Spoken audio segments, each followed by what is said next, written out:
for a discussion of semantics. Right. All right. Well, we'll strike the women. You know. Right. Yeah.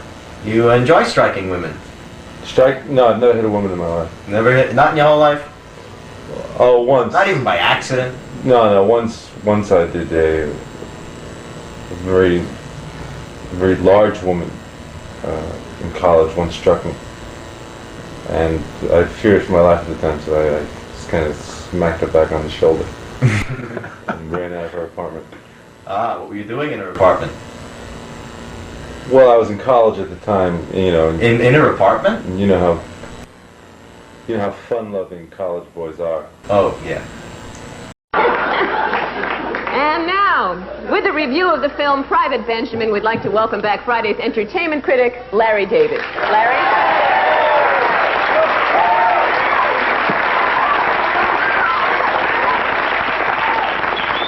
Thanks, Melanie. Private Benjamin is a movie about a girl who decides to join the army after her husband has a heart attack and dies while making love to her.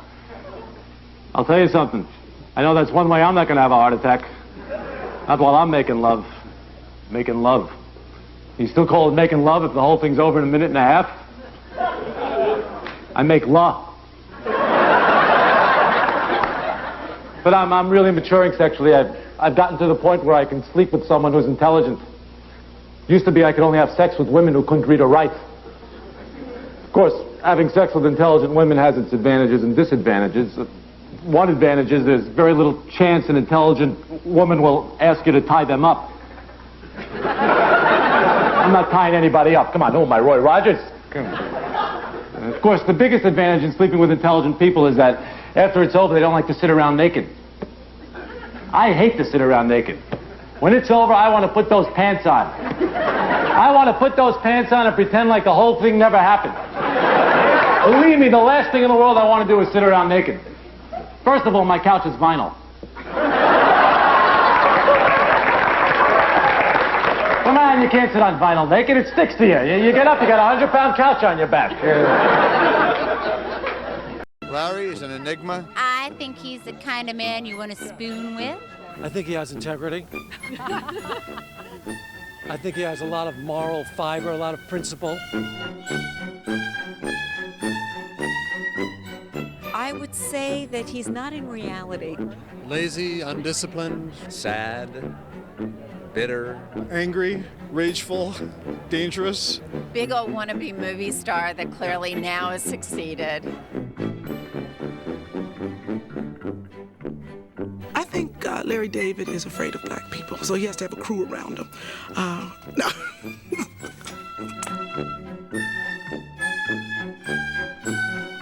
You know, like you meet people and you see them before they had money, and you're like, all right. And then after they have money, it's like this whole change, and they just look healthier and better and just more attractive. Nothing like that with Larry at all. He just still looked like, you know, Larry David. Well, I think people live vicariously through Larry because we'd all like to, you know, if somebody asks you to go to dinner, you'd like to just say, no, I don't really like you that much. But people don't in real life, you know, but Larry does. It's perfect in that she accepts him. He obviously has far more baggage. You know, he would never own up to having more baggage, but, you know, he really, you know, he has more, he should have a handle coming out of his ass.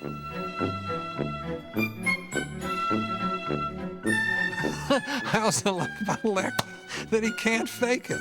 His face cannot fake it. When he is filled with disgust, and a lot of things disgust him, it's on his face. I remember giving an award at the Emmys to somebody, so I was upstage, you know, having just handed the Emmy to somebody, and I was looking down, and there were Larry and Laurie sitting in the second row, and he had such a, you know, I just want to be anywhere but here look on his face, and the camera was panning around and catching him.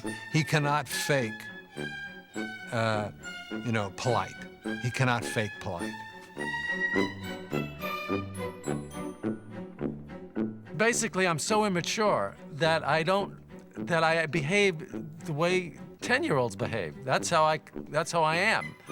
You know, and so I would giggle the way a 10-year-old would giggle.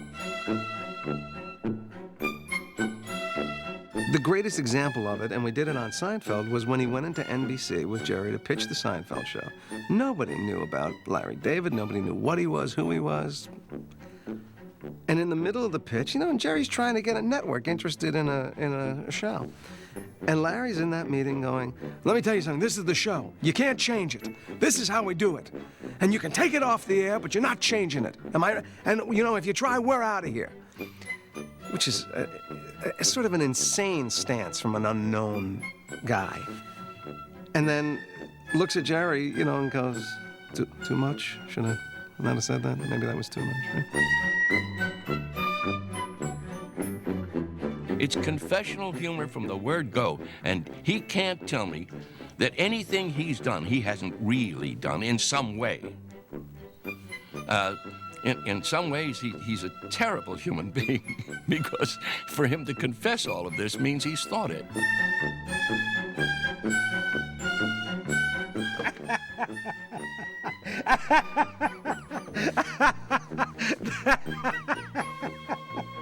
Oh, my gosh. All right, I have nothing to embellish on that. That makes me... I remember... I had to stop the TV. Hello? Hello? You know, something like that. Yeah. Hello? Hello? Yeah. How do you feel, Mr. David? How'd you feel, Mr. David?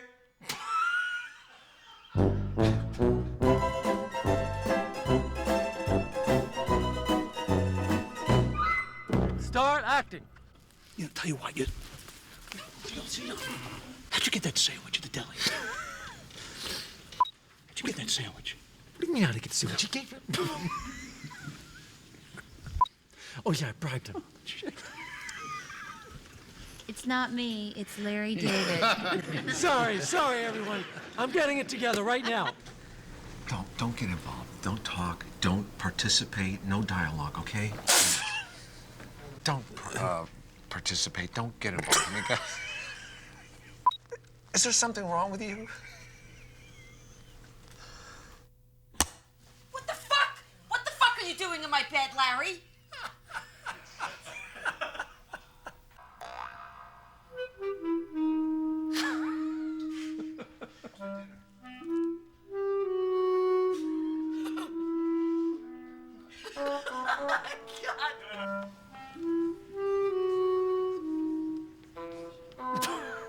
That's so unfair.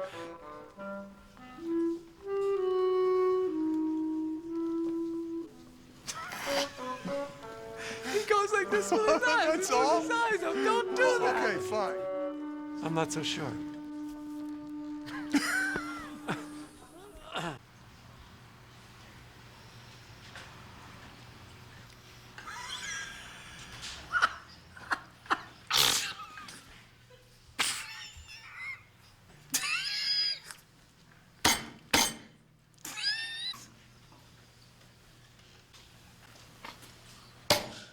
That's very difficult to work with you people. Larry and Jeff went over to see my mentally ill sister, Bam Bam. So, what's happening? And Jeff wound up sleeping with her. You had sex with a mental patient. She's not a mental patient. She's a mental patient. And then we all have a big dinner where Susie's there, everything, and Bam Bam lets out that they slept together. You were in bed with me. What? Come on. And Susie goes crazy, and Jeff denies it and said she's a lunatic. She's a nutbag. I did not do anything. Sleep with a mental Crazy. patient like that? All right. I believe you. It was really a great scene. Even Bam Bam is not crazy enough to sleep with you, okay? Only I am. There you go. Yeah. There you go. Oh, favorite Jeff scene. Larry was in the dumps. He said Larry's upstairs moping. Moby Dick. That's what he is. Moby Dick. No, Moby Dick. No, it's called Moby Dick. Who fucking Moby Dick? Moby Dick's the book by Melville. Where are you getting Moby Dick from? Moby Dick, man. His dick is moping. Oh, literally Moby Dick. Yeah. I never read no book about no goddamn whale. Moby Dick. His dick is moping. Let's go up and get his mopey ass dick out of bed. Let's go. Very early on in season 2, in The Doll. What'd you think? I didn't see you at the screening last night? You think I didn't notice you? Huh? Okay. Fat fuck trying to hide like you're Mr. Okay, Inconspicuous. okay. Get out. It was when you first started to see the dynamic. Oh, shit. Oh, God. This poor bastard. I know you took the doll's head. Where is it? I don't know. The kid is home, hysterical, because her doll, Judy, has been decapitated. He doesn't even stand a chance with her. You know, she just steamrolls him. You fat piece of shit! Get me the head! I didn't need that. Man, she's nuts. The doll. It was a good one. I don't know that I have favorites. I have ones that, in my wildest dreams, I never thought that I was going to be in a car with Larry driving around Harlem having an orgasm. No. That was never something that I ever thought would occur.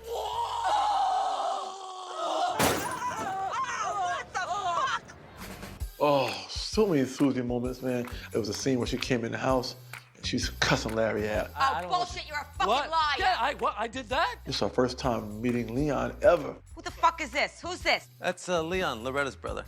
And I'm sitting on the couch like this, like a woman with a smart-ass mouth like that. Yeah, well, fuck you too. It's the greatest shit ever. The double fuck you always amazing. Fuck you too, you know? This next performer is returning to stand-up comedy after a 10-year absence. Please welcome Larry David.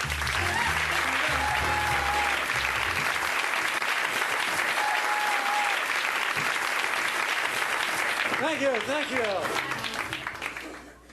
I think I'm going to do very well tonight. I really do. Feeling just unbelievably confident. Well, that was a bad start. It was a bad start. A really stupid start. I don't know why I did that. You'll see. Well, you seem like a very nice audience tonight. I'm wondering, in case I break into some Spanish or French, may I use the familiar two form with you people? Instead of usted, because I think usted is going to be a little too formal for this crowd. I feel already I've established the kind of rapport that I can jump into the two form with you. That quickly. I'm taking a two liberty with you. I'm going to use the two form, and that's it. You can't talk me out of it. You know, Caesar used the two form with Brutus even after Brutus stabbed him. He said et tu brute, and I think that's a little too informal when someone's trying to assassinate you. I think at that point, perhaps instead, he would have been better off. But that's Caesar. That's crazy, wacky, mixed up Julius Caesar. He has tremendous conviction about what he thinks is funny, and at the same time, he'll just crush like an egg, like an empty shell. It must have been very, very stressful to have grown up living next door to Jonas Salk's mother, I would imagine. You know, you got this woman, and every day, same thing. Estelle, did I happen to mention that my son Jonas, who your little Stevie never let play in the games or stuck him in right field, who never went out with the girls and wasn't athletic, did I happen to mention that he discovered the cure for polio? My little Jonas! Polio, he's mine! I love him! My Jonas! One thing about Hitler that I admired is that he wouldn't take any shit from magicians, you know?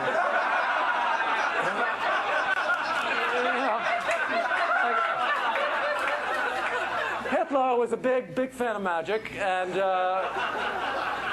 Hitler would go to he'd go to a magic club, and he'd watch the show, and afterwards he'd go backstage to talk to the magician. He'd go, it was a wonderful show, and I was just wondering, I was talking to my friend, where's the rabbit?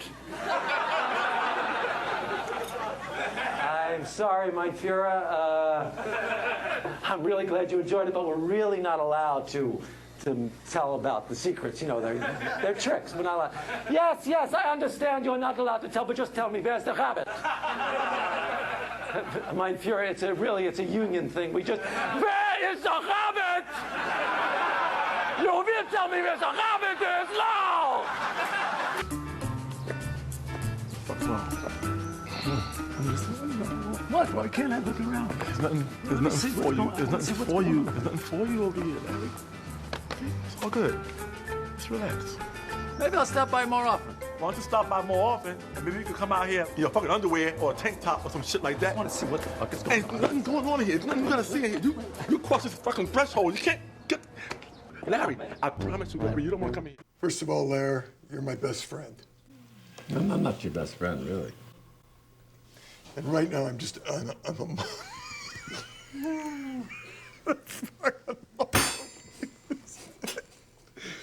A table full of assholes. This pasty motherfucker got you in it. Let him get your ass out of it. Stop, LD. I'm sorry. Never seems like we're really rolling. Take 3, dog. That's a... Terrible. Yeah, people against mutilation. Sure. Terrible name. Who's not against mutilation? Mutilators. The mutilators. Yeah, I guess that would be a group, but they don't come out and say that they're No, mutilators. you're not going to admit you're a mutilator. I mean, at some point, you might want to have a discussion with your son. Greg, I feel it's time for you to know that Dad's a mutilator. From a long line of mutilators? Yeah, my father was a mutilator. His father was a mutilator. Just want to plant the seed. You know? Yeah, you're not going to force him to be a mutilator, no, I'm not going to too. force you to be a mutilator. No, who wants to put that kind of pressure on a kid? No, he's got to choose to become a mutilator on his own. The closest I ever came to death is when I masturbated with 104-degree temperature. I had the flu and I was sweating. I was under the covers. I was shivering, and the sweat was coming down, and I couldn't even raise my arm hardly. And all of a sudden it started like to drip down, and I'm dying here. And the next thing I know, boom, boom, boom, you know. And then, oh my God, I thought I was dead. I saw the white light. I started drifting toward the white light, and then there's my uncle going, "Oh my God, you're a disgusting animal. What the hell's the matter with you?" This is actually a great time for me to cheat on my wife because of that whole Clinton scandal, you know, because she was such a staunch supporter of the guy that, you know, what is she going to say?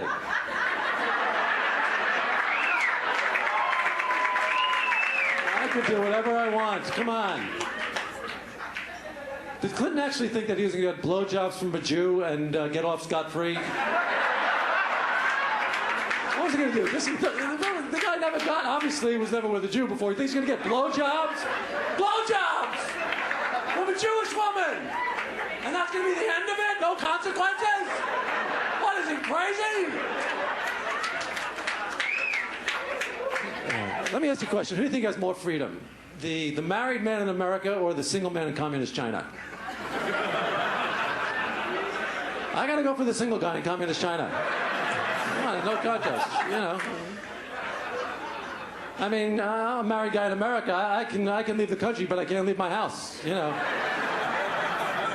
They can leave the house, but they can't leave the country. I'll go for that. I like that better. I'm not going to Europe. Where the hell am I going? We did an episode where I ended up not showing up at her house because we went to the car wash and the car got stuck. I gotta go!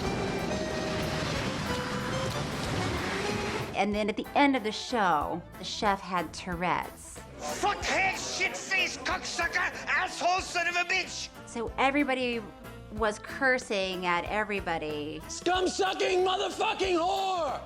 Fuck, turd, fart! Damn it! Hell, crap! Because Larry thought that would make the chef feel better about his disorder. You goddamn motherfucking bitch! And Susie yelled across the restaurant at me. Fuck you, you car wash cunt! One of the most memorable episodes. People still come up to me and talk about it.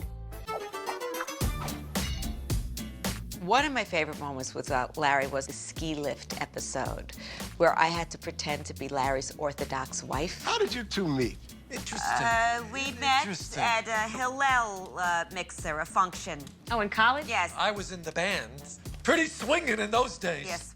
That was a joy to shoot that episode. Like a rock band? Not true. Jewish folk songs. Oh, like what songs? Gefilte fish blues. My freaking back is killing me, and it's making it hard to quell.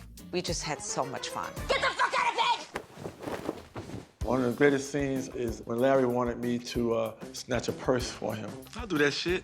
Yeah. I walk by, I grab the fucking purse, I run down the street, Larry pops the fuck out, tackles me, try to get the purse back, I fuck Larry up. What are you saying, fuck me up? What is... You can't just snatch a purse and do it half speed. They're gonna know something's wrong. They're gonna say it's fake. I'm gonna break your fucking teeth, your glasses, or something. The more fucked up you are, the bigger hero you're gonna be. I don't need to look like that much of a hero. You need those picadas up now. Yeah, I'm so sorry to disturb you. I was wondering perhaps you found a pair of sunglasses here. No. These are fine, expensive glasses I seem to have lost, and I was just curious if perhaps you came upon them. Wait, I know you. No, impossible. Drop the accent. Okay? I know you. You came in the other day with a wig and a mustache on. Okay, so what of it? Do me a favor. Turn around and please leave my kitchen, sir. What are you, brandishing a knife? You think that's supposed to threaten me or something? You want to see what threatening with a knife looks like? I'll show you what threatening with a knife looks like. I'll show you what it looks like. Hey, Come here. What are you, nuts? This is what it looks like. Lieutenant David reporting for duty, sir. Lieutenant?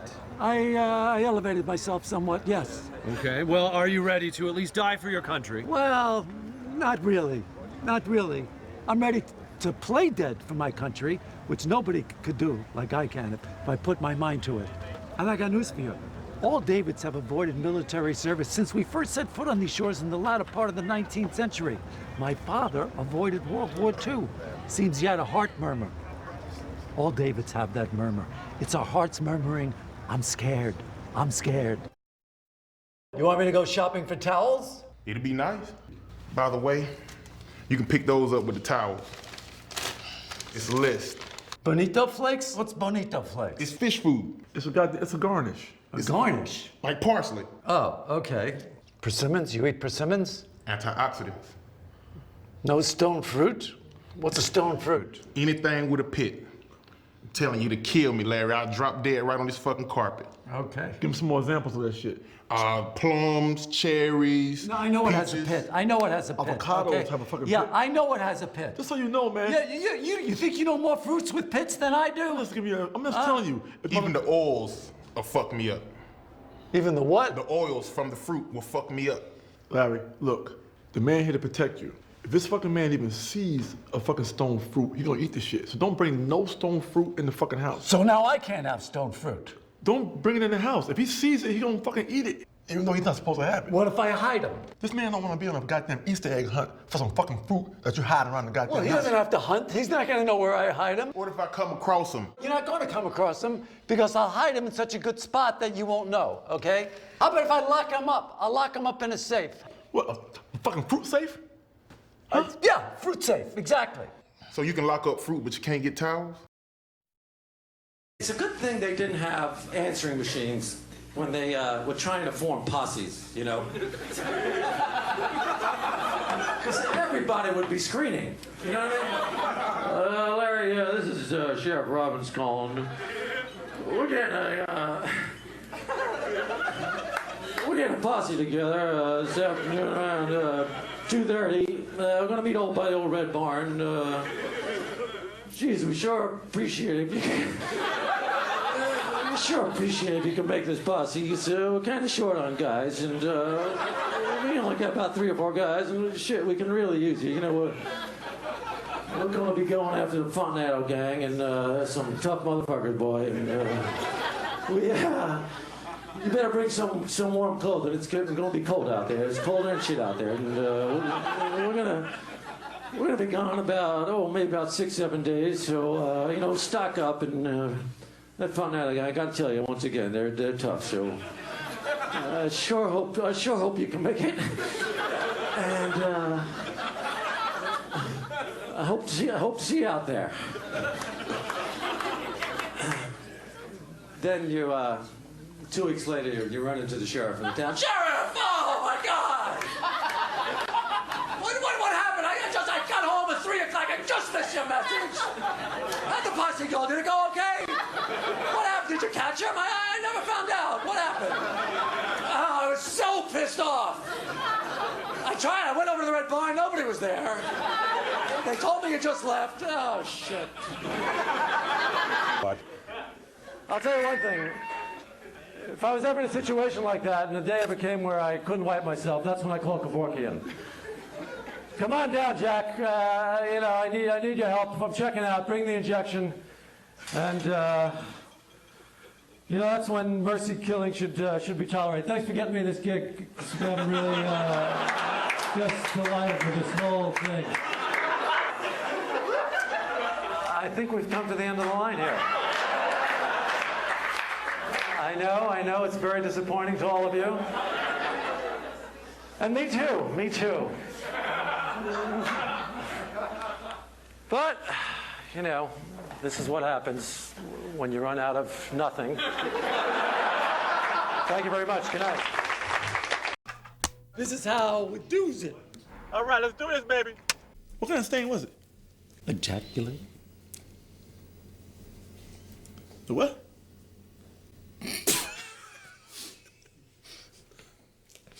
Ejaculate.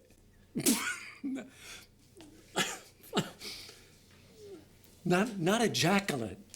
That's what I'm hearing. I'm hearing ejaculate.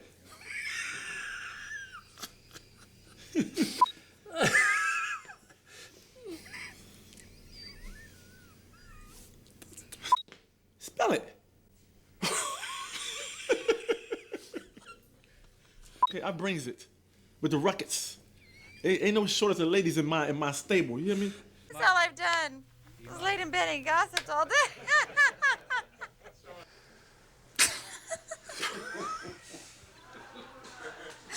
I held it as long as I could.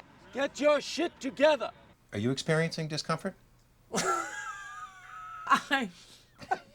So, what, you're getting a lot of pussy from me? Not so much. You're getting a lot of pussy from me? I think, yeah, I got a little bit. You're getting a lot of pussy from me? Not an amount that is not manageable.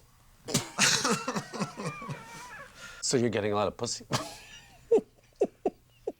It is true, however, that I do have a tickle in my anus. That has nothing to... I'll try it again. Okay. Okay. Hey. Could I actually This is say the this hardest at a one bar ever. mitzvah? Come stay with us. Right. You come stay with a decent family. Where the kids at? Where the kids at? Find the kids. Get the hell out of here. Keisha, Jack, where y'all at? Come on now, y'all. Get them babies. I Like get how my you roll, stuff. Susie. All right, Leon. Do your thing. Greene said it. Mistake? What the hell? That was good. My testicles were ensnared by my fly, and it acted like a noose. So the doctor said I couldn't have sex.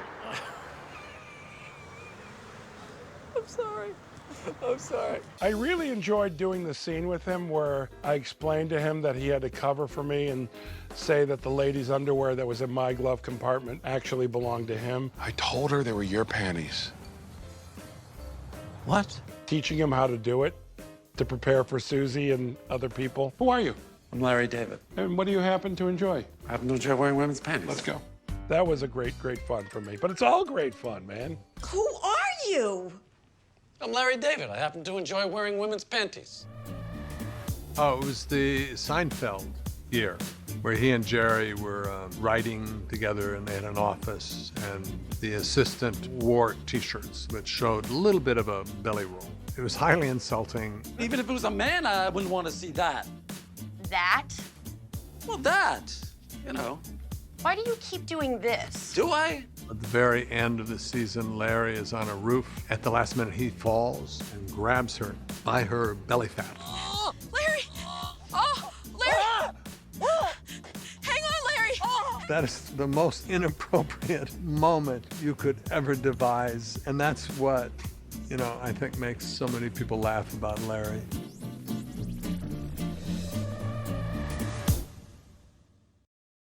Want to know what it's like behind the scenes at Curb Your Enthusiasm? Just watch.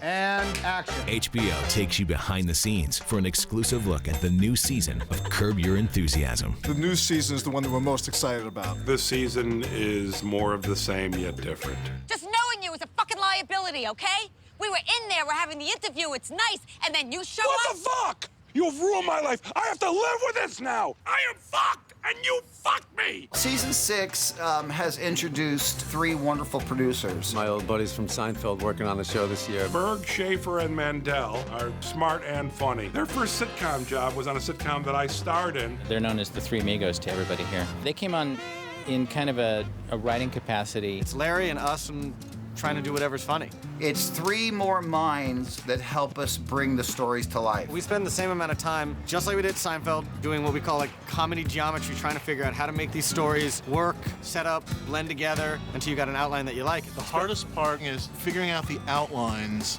to figure out what the episode was. The outlining is what took forever to make sure that when we get to the set and we do these scenes, everything is worked out. Before this year, Larry had to do all of that himself. And I think he does rely on them a lot. Season 6 is a big shift for Larry David. Things happen in season 6 that are extremely surprising. There are some new characters that we've not seen before. We've expanded the family this year, taken on 5 more people. Larry David shows a softer side by adopting a poor family that have lived through a hurricane and are now homeless. I'm Loretta Black. Hi, Larry. Hi. This is my Auntie Ray. Hello. So your last name is Black. Yes. That's like if my last name was Jew, like Larry Jew. It's funny, some of our most successful shows have teamed Larry with black friends. Something about Larry and African Americans and the combo thereof is always funny. The chemistry that works really wonderful with Larry and the Blacks is that he's just so fascinated and so curious about our world, our language, our perception of him. Looks good, don't it? Don't it? Mm-hmm. Man, oh man, what are you trying to do to your family with this food? You're gonna kill them. What you talk about, LD? Really? Think about getting rid of all the bacon and the sausage and everything. I would think about eating it. J.B. Smoove playing Leon has been one of my favorite characters we've ever done. I play Leon on the show. Leon, I'm gonna tell you about Leon. Larry took in my family, okay? I found out they were living in LA now. Guess what I did? Larry David? Yeah? Hey, and where's Loretta? Loretta! Peanut boy! Look at you, boy, baby girl. Oh my God, y'all live in large. Who is this guy? That's my brother Leon. Which room we gonna stay in? What? Which room we gonna stay in? Hey, you can stay in my room. Yeah. Was he in the hurricane? No, he lives here in LA. J.B. Smoove has been one of the funniest additions to the show. He's probably the most spontaneously crazy guy we've ever had on the show. Larry and JB, before they even start talking, you look at a frame that they're in, it's just funny. J.B. Smoove made a choice to be attracted to Susie Greene, which I found quite amusing. Who the fuck is this? Who's this? That's Leon, Loretta's brother. What's up? I'll tell you one thing. I like a woman with a smart-ass mouth like that. Yeah, well, fuck you too. JB and Vivica have been really great to have around. Working with Larry David has been an amazing experience for me. Larry knows funny, so he can take it there and make it really funny. Larry, grow some lettuce, Auntie Ray. Grow some lettuce. You don't know how much I appreciate this. You've been so good. Larry, you're disgusting. When you're on the curb set, there is no scripted dialogue, and whatever comes out is what comes out. Oh, hell no! I will take you out. The days are over where you've been terrorizing my people. It's me. Me who? Larry David. This is really one of the first jobs that I've ever done where you come in and you basically improv, and you've got to be quick on your feet. You really let your mind go, and you're not locked into a certain script box.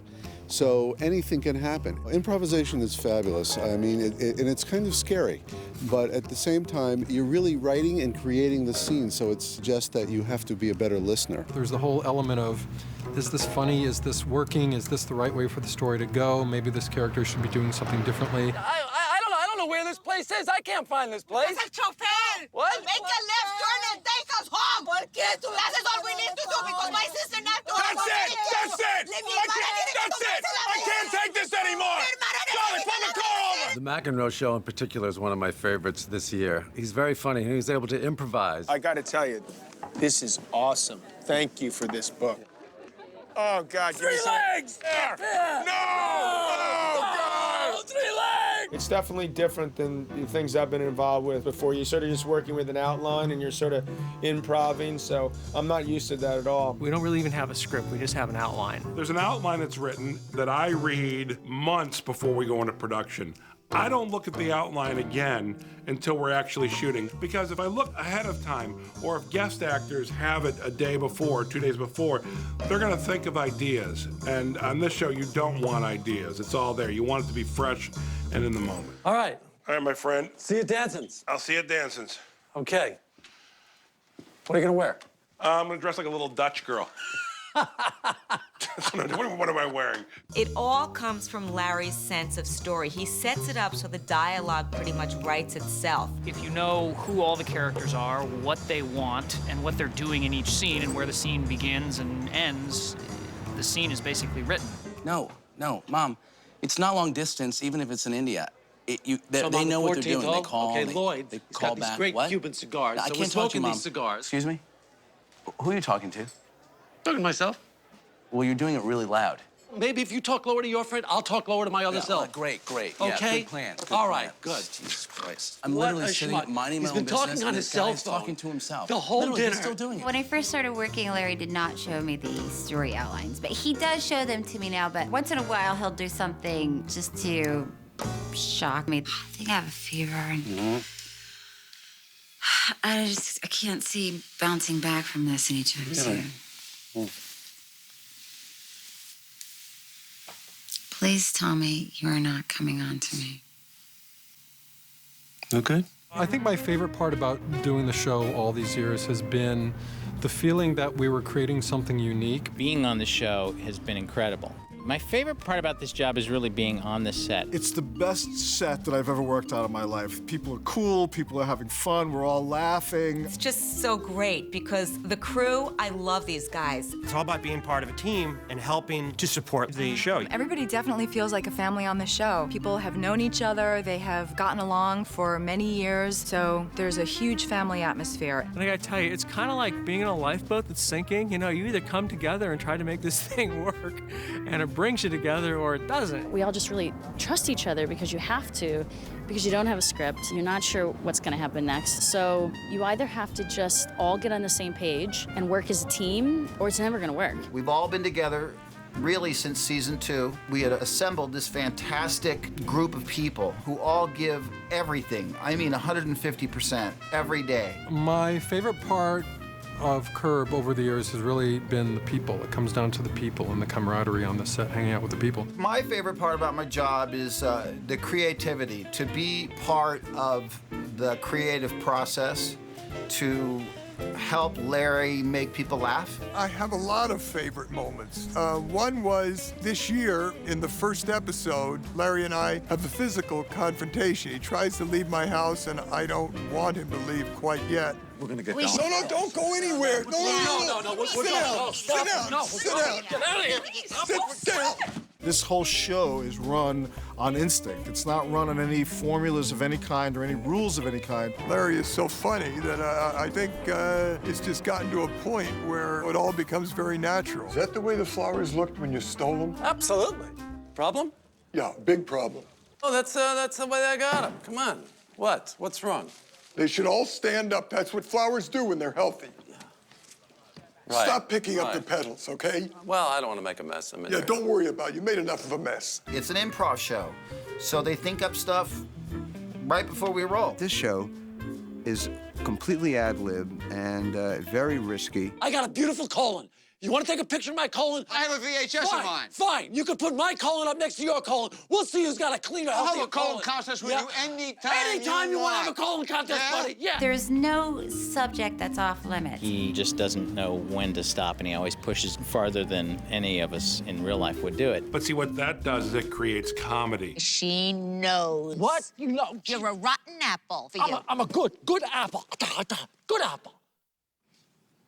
Fuck you. Larry is willing to explore regions of subject matter that are generally taboo. Is one of the most authentic and creative sitcoms in television history. A chocolate layer cake. It is one of our most popular cakes. I can understand why. Yes, and here he is. That's a penis. Yeah, well, we're an erotic bakery. I ate that? Yes, you ate this cake. Funkhauser, he knowingly served us penis. It happens to be a great television show for a million reasons. Being associated with Curb is the thing I'm most proud of. It's been a life-changing experience. Do you do any business at all with men? Well, here we are here. Oh, yeah, but I'm saying in a professional way. Like, if you have a male doctor, male dentist, male lawyer. I do have a male sports medicine doctor. Okay, so there is a guy touching you. Yeah, but if I do anything internal or frontal, there's a lady. Massage? I could go either way on that. Is that so? I could. Well, how would you feel if a man were touching your body? It's impossible. It's never going to happen. You would never go to a male masseuse. Oh, how would God. you know? What? What do you mean, how would I know? You go in the room, they put the towel over your head, somebody walks in, starts rubbing you. Believe me, if there's a man's hand on my body, I know, okay?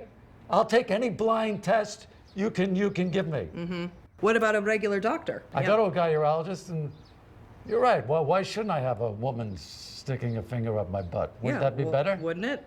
Probably, you're Smaller. right. I think we've accomplished something here. I've never said this in our relationship. I have an idea to open the musical. If you do Fatwa on Broadway. We're not doing it. The play's off. If you do it, okay? Yeah. I've got the perfect opening. Okay. Okay? Yeah. Place is packed. Yeah. Packed. They're on the street. They're on the going street. apeshit. Yeah, going crazy. Yeah. Pitch dark. Dark. Yeah. Light on your face. Place goes crazy. You say, Arab crawling along the desert. Water, water. Comes upon a Jewish tie salesman. Tie salesman said, what do you want? He said, water. He said, all I have is ties. He said, if you want water, there's a tavern 50 miles to the west. Arab crawls away. 3 days later, he comes back, his face is on fire. Water, water. He said, didn't you get water at the tavern? He said, they wouldn't let me in without a tie.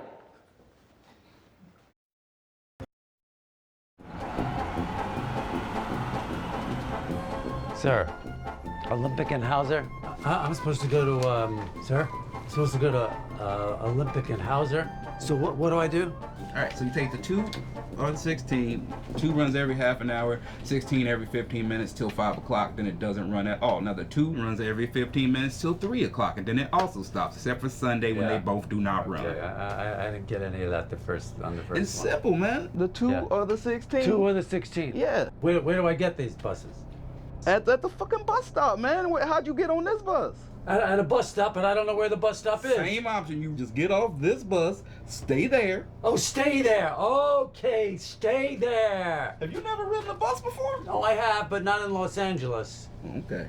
I mean, the rules are pretty much the same all over the country, but... All right, so you'll tell me where La Cienega is. I'm not your babysitter. Figure it out.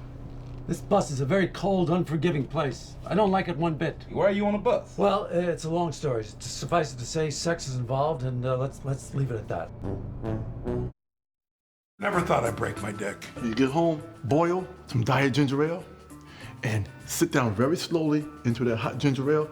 Don't let your balls get in there. Hold your balls up. Let your Johnson go into that hot ginger ale. You'll feel a whole lot better.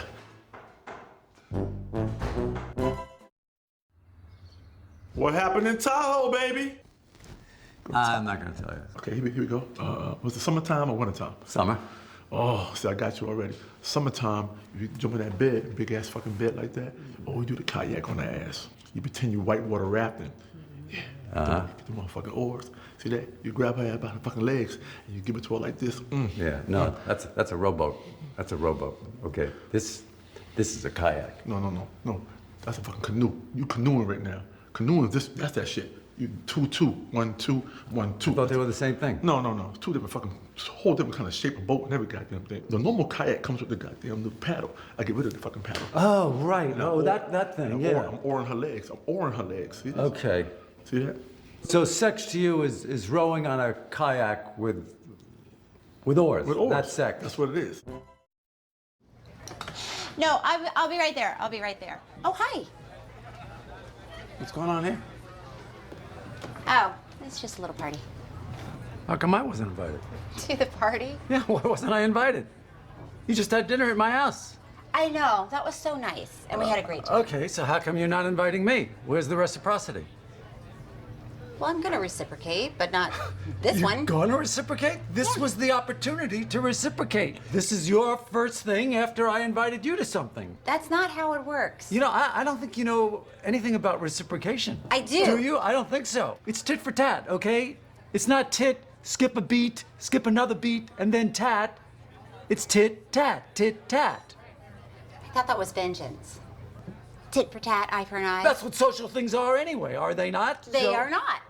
They're vengeance in a way. Come to the party. I want you to come in and I don't whoop want it to up. go. I don't want to go to the Well, party. now you have to go And because I it's wouldn't tit have gone for tat. anyway. I don't want this You tat. just said this is your tat, tit for tat. Come in, mix and mingle. No, because I don't want to mix. I don't want to mingle, and I wouldn't have come even if I was invited.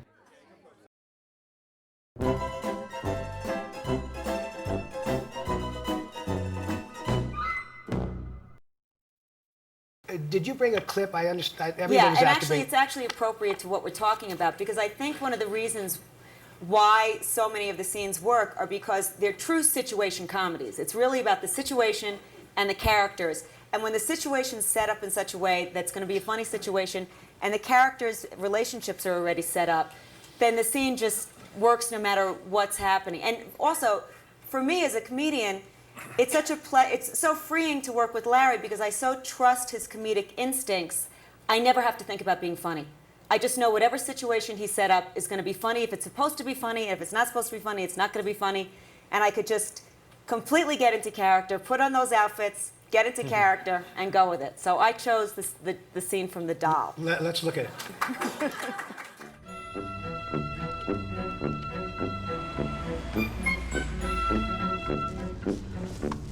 Oh, shit. Oh, God.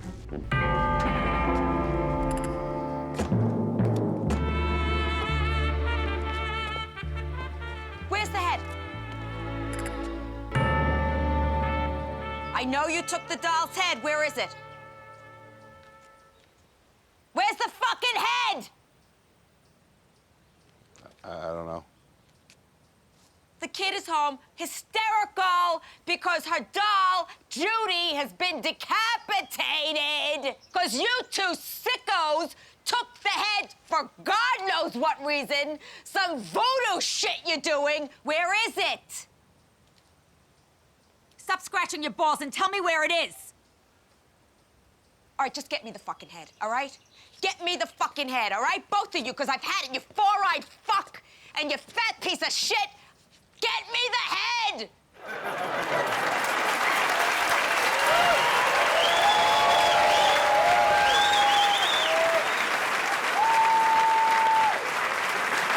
It doesn't get any funnier than that. Good choice.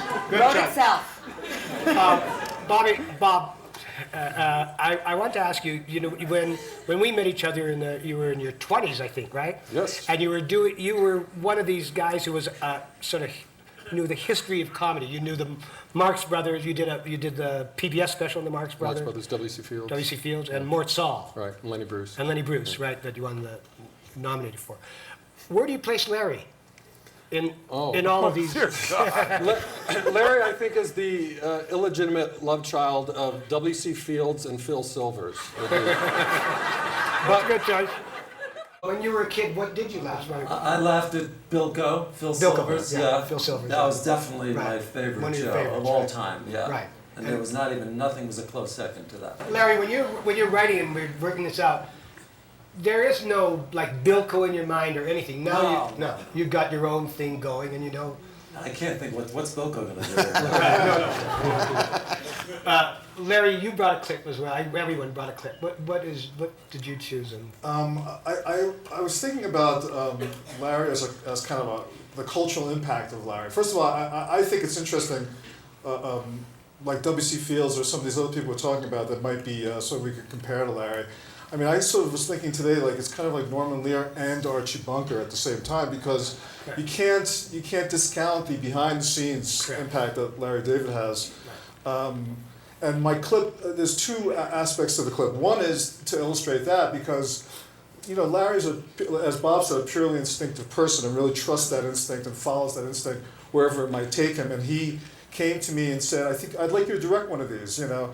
And I had sort of not thought about doing that, and he just felt that would be a good idea, and it really sort of changed my life in a sense by doing that. The same thing happened on Seinfeld. I was kind of just rooting around. He said, "Yeah, I think you should do this," you know. And he was right, and he's been right very much. And he's had like kind of probably the most impact on my adult life of virtually anybody because of that. So there's that aspect, the behind-the-scenes sort of acumen that he has about this stuff, which people don't really know that much about.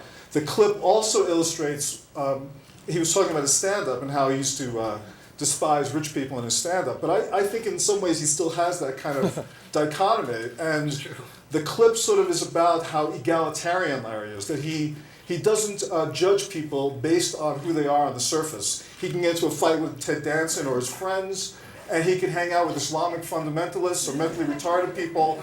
You know, he doesn't judge people on the usual criteria, you know? So this clip is from Trick or Treat, I think, and he wants the rituals to be followed. There are certain rituals. If you play your role and I'll play my role, you know. And as you saw in the first clip package, the girls come to the door and they don't have the costumes on. Well, why should I give you candy if you don't have costumes? You're not playing by the rules, and so I'm not going to play by the rules. The scene we're going to see is later on, after this happens, they egg the house and they toilet paper the house, and he feels that this is a crime, a higher crime maybe than a legal crime. It's some sort of moral crime, like a biblical crime. And so this is him trying to sort of explain this to the police. Okay, let's look at it. So they had no costumes. Right, they had no costumes, and for some reason that really upset him. Now, you're so sure there was no costumes? I mean, because sometimes they can be very subtle costumes. No, they weren't subtle at all. There were no costumes. They were just going around from house to house trying to get candy, okay? Mm-hmm. Is it possible to find these girls and maybe talk to their parents or... Well, by your descriptions, dark hair, 20 years old, I mean, you know, there's 10,000 kids that could fit that description. I It was don't know. sort of Elvira-ish. She looked like Elvira. So you was kind of in a little bit of a costume there, then, with the Elvira thing. No, that wasn't a costume. I'm just using Elvira to describe her, that's all. It's just a way to, it's a shorthand. They knocked on the door, they said trick or treat? Yeah, they said trick or treat, and And you had treats? Yes. I was giving out candy all night, but I don't have to give them candy. They don't deserve candy, and I don't deserve this. Bald asshole? That's a hate crime. We're a sect, we're a group. You can't call us bald assholes. What if we were gay? There would be gay asshole? That's a hate crime. But it says bald asshole, it doesn't say really bald. It's Okay, not but we race. consider ourselves a group of people. Sir, I'm bald. I'm not offended. Well, with all due respect, Officer Burt, you are not bald, okay? You have chosen to shave your hair. That's a look that you're cultivating to be fashionable, and we don't really consider you part of the bald community, with all due respect. Did they threaten you in any way? Did you see weapons of any kind? No, there was no threat except for the trick threat. What's the trick threat? Well, the trick or treat. No treat, trick. It's a threat. How far can you take these tricks? So it was any other night, sir. Trick or treat, bang, bang. But it's trick or treat. Halloween. We cut the kids a little slack on Halloween. Yeah. There's kind of a social contract that you enter when you open that door. They say trick or treat. I would advise you give the treat. Why don't you just give them the candy next time, Larry? I will not be intimidated, even on Halloween.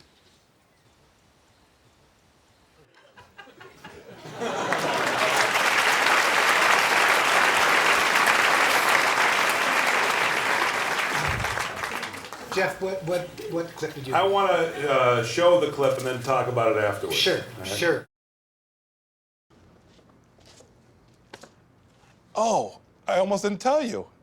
So last night, about 11:30, I go to the bathroom to, you know, Oh, really? Yeah. You got the energy for that at 11:30? I always have the energy. Yeah. Kinahara. Kinahara. So I'm thinking about Jenna Jameson, you know? And Who's she? Porn star, way hot. And all of a sudden, she pops out. You know who pops in? You're not gonna believe this. Cheryl. Can you believe that? My wife? Cheryl, yeah.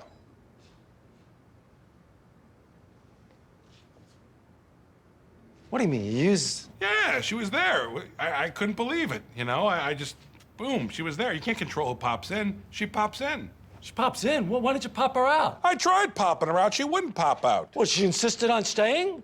Not exactly. I want to be here with you, Jeff. I couldn't pop her out. I'm not in control of that. Besides, my bench is kind of thin. I don't really have a lot going on there. Oh, your bench is thin? What is she on your team now? Well, she's not on my team. She popped in. The hell are you using my wife for? I thought you'd be flattered. Flattered? I'm fucking nauseous. Well, nauseous? Why'd you be nauseous? You, What? my wife, I just don't like the whole idea. It didn't really happen. I know, but it's in your mind. Okay. All right. Do me a favor, okay? What? I don't want you using my wife anymore for that. Okay?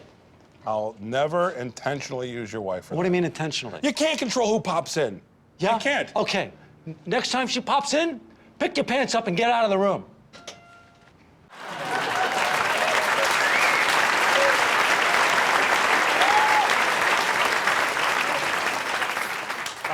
We were talking about Larry's instincts. That was a reshoot because we shot it originally, and Larry directed the episode. We shot it at Larry's house, and I came to pick up Larry when the little boy was doing the magic trick, and Larry comes out of the house, and I said to him, hey, my wife was actually asking me, how are you going to play this? I said, I don't know, I'll figure out when I get there. And the way I chose to do it was, Larry and I are walking to the car and go, oh, by the way, I whacked off to your wife last night. And you did what? I whacked off to your wife last night, and he wanted to know if I defiled her and the whole thing. Now, everybody was screaming with laughter when the take was over and everything, so he put it all together. Larry watched, he goes, you can't say that. You can't say it. We have to play it differently. You can't do that. You can't do that. So we got it together again. He said, let's not make it happier. It's a nice, happy thing. You know, you're happy that she was there, and you think I'm going to be happy for you. And that was his instincts, because he watched it. It was something that on its own, not with everything else, was very funny. But, you know, there. Every year, when we're editing, there'll be a couple of things that just aren't working right. And so we call HBO and beg them for more money, and we reshoot the scene. That was a scene that was reshot because the first one didn't come out the way we wanted it to. But the difference between the concepts, just that and Seinfeld, is immense. Not just the difference in time, right? Everything you can say on HBO and cable, it's not just language. It's also ideas, right? Content. Oh yeah, it's content. much more content than language, I think. Yes, right. It's the content, right? I'm the only real filth mouth on the show. It's really the content. That's true. Yeah, I actually try and take a lot of the obscenities out, believe it or not. When I'm watching the show, if I hear too much cursing, I'll take it out, especially from me, you know. Right. Yeah. And the nudity. He takes all the nudity out. Richard. No, just when he said that, he gave me the ja, which was fuck you. Yeah. You know, so thank you're not a total saint about this. Yeah. Let's be fine. I think I had when I was given the task to come up with a favorite one, I had several, and I think this might be the one. This is from the first episode of the first year, I believe. Yeah, this is the first show we ever did. The first show. Yeah. Then the reason I really love this for myself personally, because number one, I was working with Larry for the first time, and also I think it showed a lot. Again, I don't mean to bore you with this detail, but it's such a surreal situation for me to work in an acting situation with Larry, that in this particular situation, where he had previously in a movie theater been rude to this really a beautiful date I had, and was putting down her breasts and the whole thing, that I had to confront him, which I have tried to do for the better part of my entire life, as he has with me. And he has, and also we shot this at the end of the day, and it was only about 8 miles from my house, but it was rush hour, and I said, why can't I just zoom in and knock it out in the morning? And not that he could have changed it, but it was like a heat wave, and it took about 3 hours to go 8 miles, and I was in a bad mood. So I get there, and I just sort of felt like I was visiting Larry, and I was pissed off, and it showed, the one thing that it showed to me, which I love about playing myself in this, is that we can fight and then we can forget about it in an instant, and because we have a lot in the bank that we've come through for each other as friends. And I think that even on the first episode, this has showed that trait that we have as friends. So that's why I think I chose it. That's what we got. Okay, bye. What are you looking at me like that for? Because I've never been married, and I think I'm in love, and I think you might have ruined this for me. Come on, ruined it. If I did, I did you a favor, by the way. That's one of the most insensitive things. I don't think it's insensitive. I think it's sensitive. I think it's sensitive. I do. Let me tell you something. Yeah. This is a woman who knows 7 languages. She's very sweet. I'm taking the lead. The movie's about to start. Look at me. Can you look at me? Can you respect? I drove down in rush hour. Can you at least look at me? And those seats are like this. She tried, and you went, do you mind? No, Can't you move? No, and then here's the coup de grace. You look at her breasts.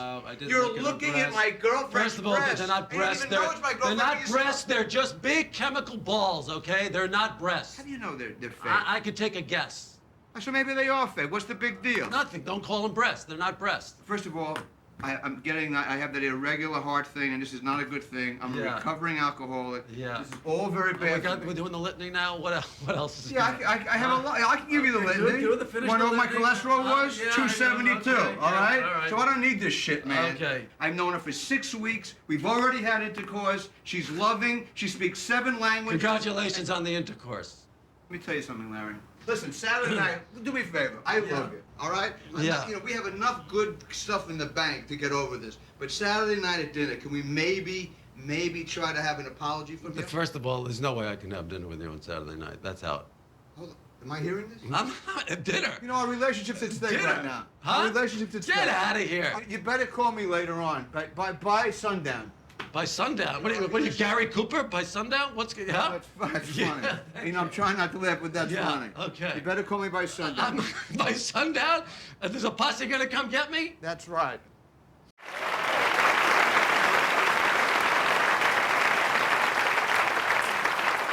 The structure of the shows are usually such that our 4 stories kind of come together, and then everything explodes in Larry's face at the end of the show, and then we go to credits. Every now and then, there's a happy ending for Larry, and this is an example of, I think, indirectly, it's a happy ending for Larry. This is the final scene of, what was it called, the grand opening, the opening night of the restaurant. And there's something else I want to point out, is sometimes our slogan for the show, we used to say, no good or bad deed goes unpunished. And sometimes Larry would get screwed because he was kind of nasty to someone. But an equal number of times he would get screwed because he was trying to be helpful to someone. Either way, he gets it in the end. But there are a couple things to set up here. One is that Larry has hired a chef for his restaurant who he has discovered has Tourette syndrome and swears very loudly, involuntarily. But Larry cannot fire him because he believes him to be a Holocaust survivor because he's got a number tattooed on his arm. So he is told, I don't care what happens, we're not firing him, he's a survivor. I am not firing a survivor. So you need to know that. You also need to know that Larry went to a school, a high school, and saw a bunch of kids who had shaved their head in support of a kid who was going through chemotherapy and had lost his hair. And Larry looked at that and had one of the few tender moments on our show when he saw these kids with the shaved heads in solidarity and thought, someday I hope I have the opportunity to do something good like that for other people. So you need to know that. And the third thing you need to know is that earlier in the show, Cheryl had canceled lunch with Susie because she got stuck in the car wash, which you saw in the opening montage, but Susie did not believe the car wash story. So with all that going in, this is the final episode of the grand opening night of the restaurant. What do we got?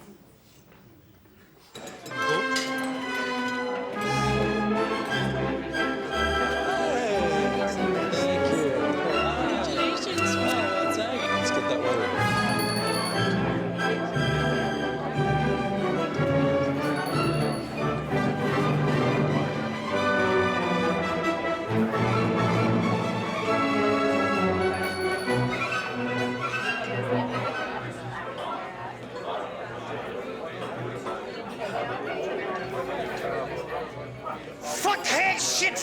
cocksucker, asshole, son of a bitch!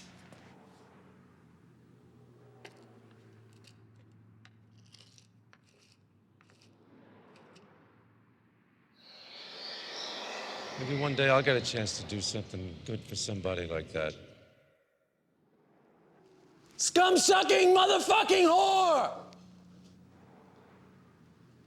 Cock! Cock! Jism! Grandma! Cock! Bum. Fuck, turd, fart. Cunt, piss, shit, bugger, and balls! Damn it! Hell! Crap! Shit! You goddamn motherfucking bitch!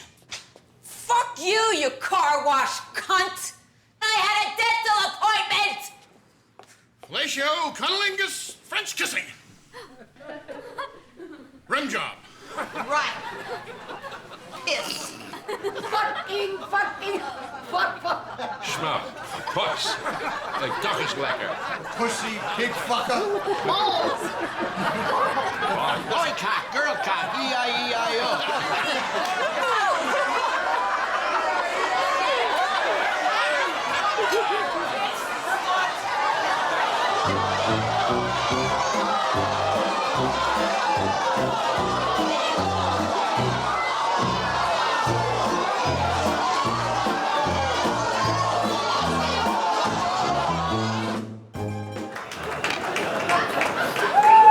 Okay, I just want to say, talking about Larry with the nuances and trusting his instinct, he actually said to me, "You got cut out a grandma and a cock and jism. No, one less of each, and you're okay."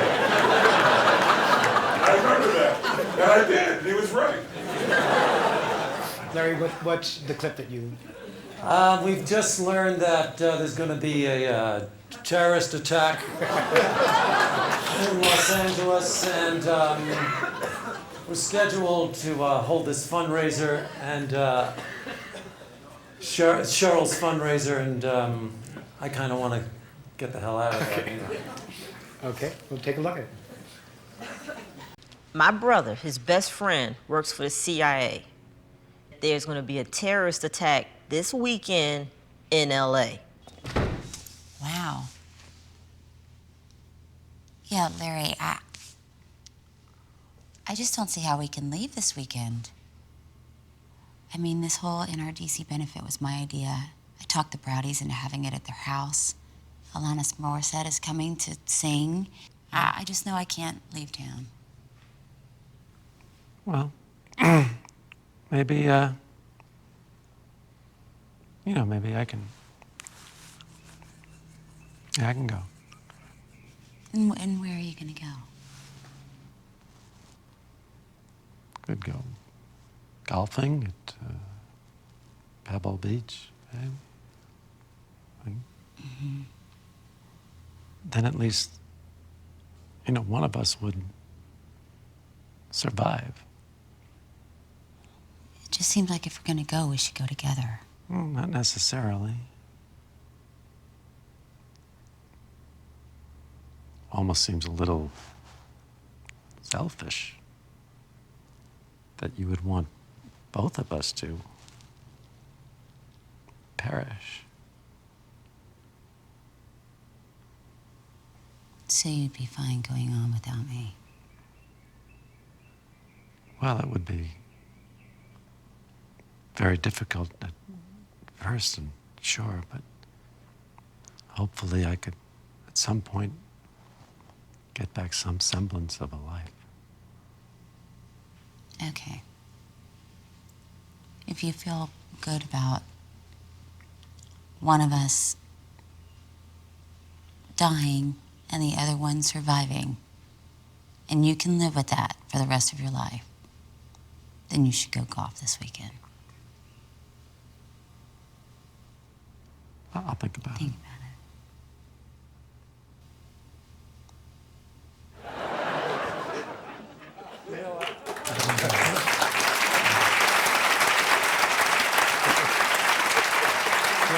I just want to say one thing about that clip. Now, that wasn't in the outline at all.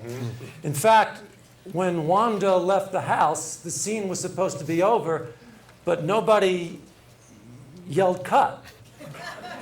And all of a sudden we were on the couch, and I realized that I had to get out of this thing. I can't imagine that I actually didn't write this, but it wasn't in the outline. And so that scene was really improvised out of pretty much nothing. And I couldn't, that scene I could not get through. And I was laughing so hard. Sure. It took, I was like 15 takes to do that. Sure. I was laughing so hard. Fortunately, the coverage was such that both of you were on camera, 2 different cameras, so you could take 10 minutes and laugh, catch your breath, and we'd just keep going, and we could cut it together. But to discover that there is just so exciting. Yeah, that was because exciting. You don't know it ahead of time. Yeah, and I knew it as soon as we started talking. I went, oh my God, this is going to be really good. Yeah. We should say this, you made the comment earlier that occasionally we'll shoot during the day and Larry afterwards will say, that scene I probably should have written, although we can always, make sense out of it in the editing room. But more often than not, a scene will play and Larry will say, in a million years, I never could have written that. That could only come out of improvisation. And one great example that you've cited is in Crazy Eyes Kill It, when Chris Williams, who plays Crazy Eyes, actually made up that little rap number. Yeah, he took out, when we were filming that day, and I started talking to him in the scene, and all of a sudden he takes out this piece of paper. He says, you're a writer, I don't want you to listen to my shit. So he takes out this piece of paper and tells me this, and reads this rap song that I had written. And I had no idea he was going to do that. And so you get a fresh reaction to that. Yeah. Just for me, all of us here involved in Kurt, it's a great pleasure to have an audience like yourself, so we could hear laughs with the show that we normally don't ever hear. It's just a pleasure here live to be able to hear all that. I want to thank you for being here, and thank you all for a wonderful.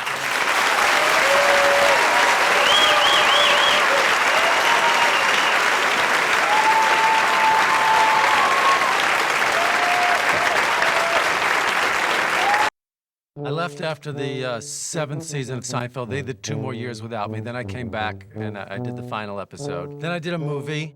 And after the movie, I was thinking, well, what am I going to do next? I was at Castle Rock. Jeff Garlin was working on a pilot, and I would see Jeff from time to time, and he one day said to me, what are you doing? And I said, I think I'm going to go back and do some stand-up. And he said to me, well, you should film it. I said, get out of here. That's a terrible idea. Let me ask you a question. Who do you think has more freedom? The married man in America or the single man in communist China?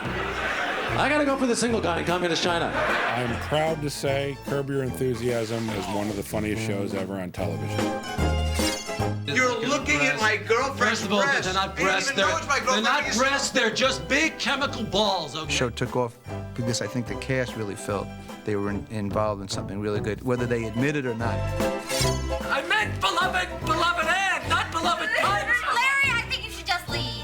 I just adore Larry. I mean, he can't fake it.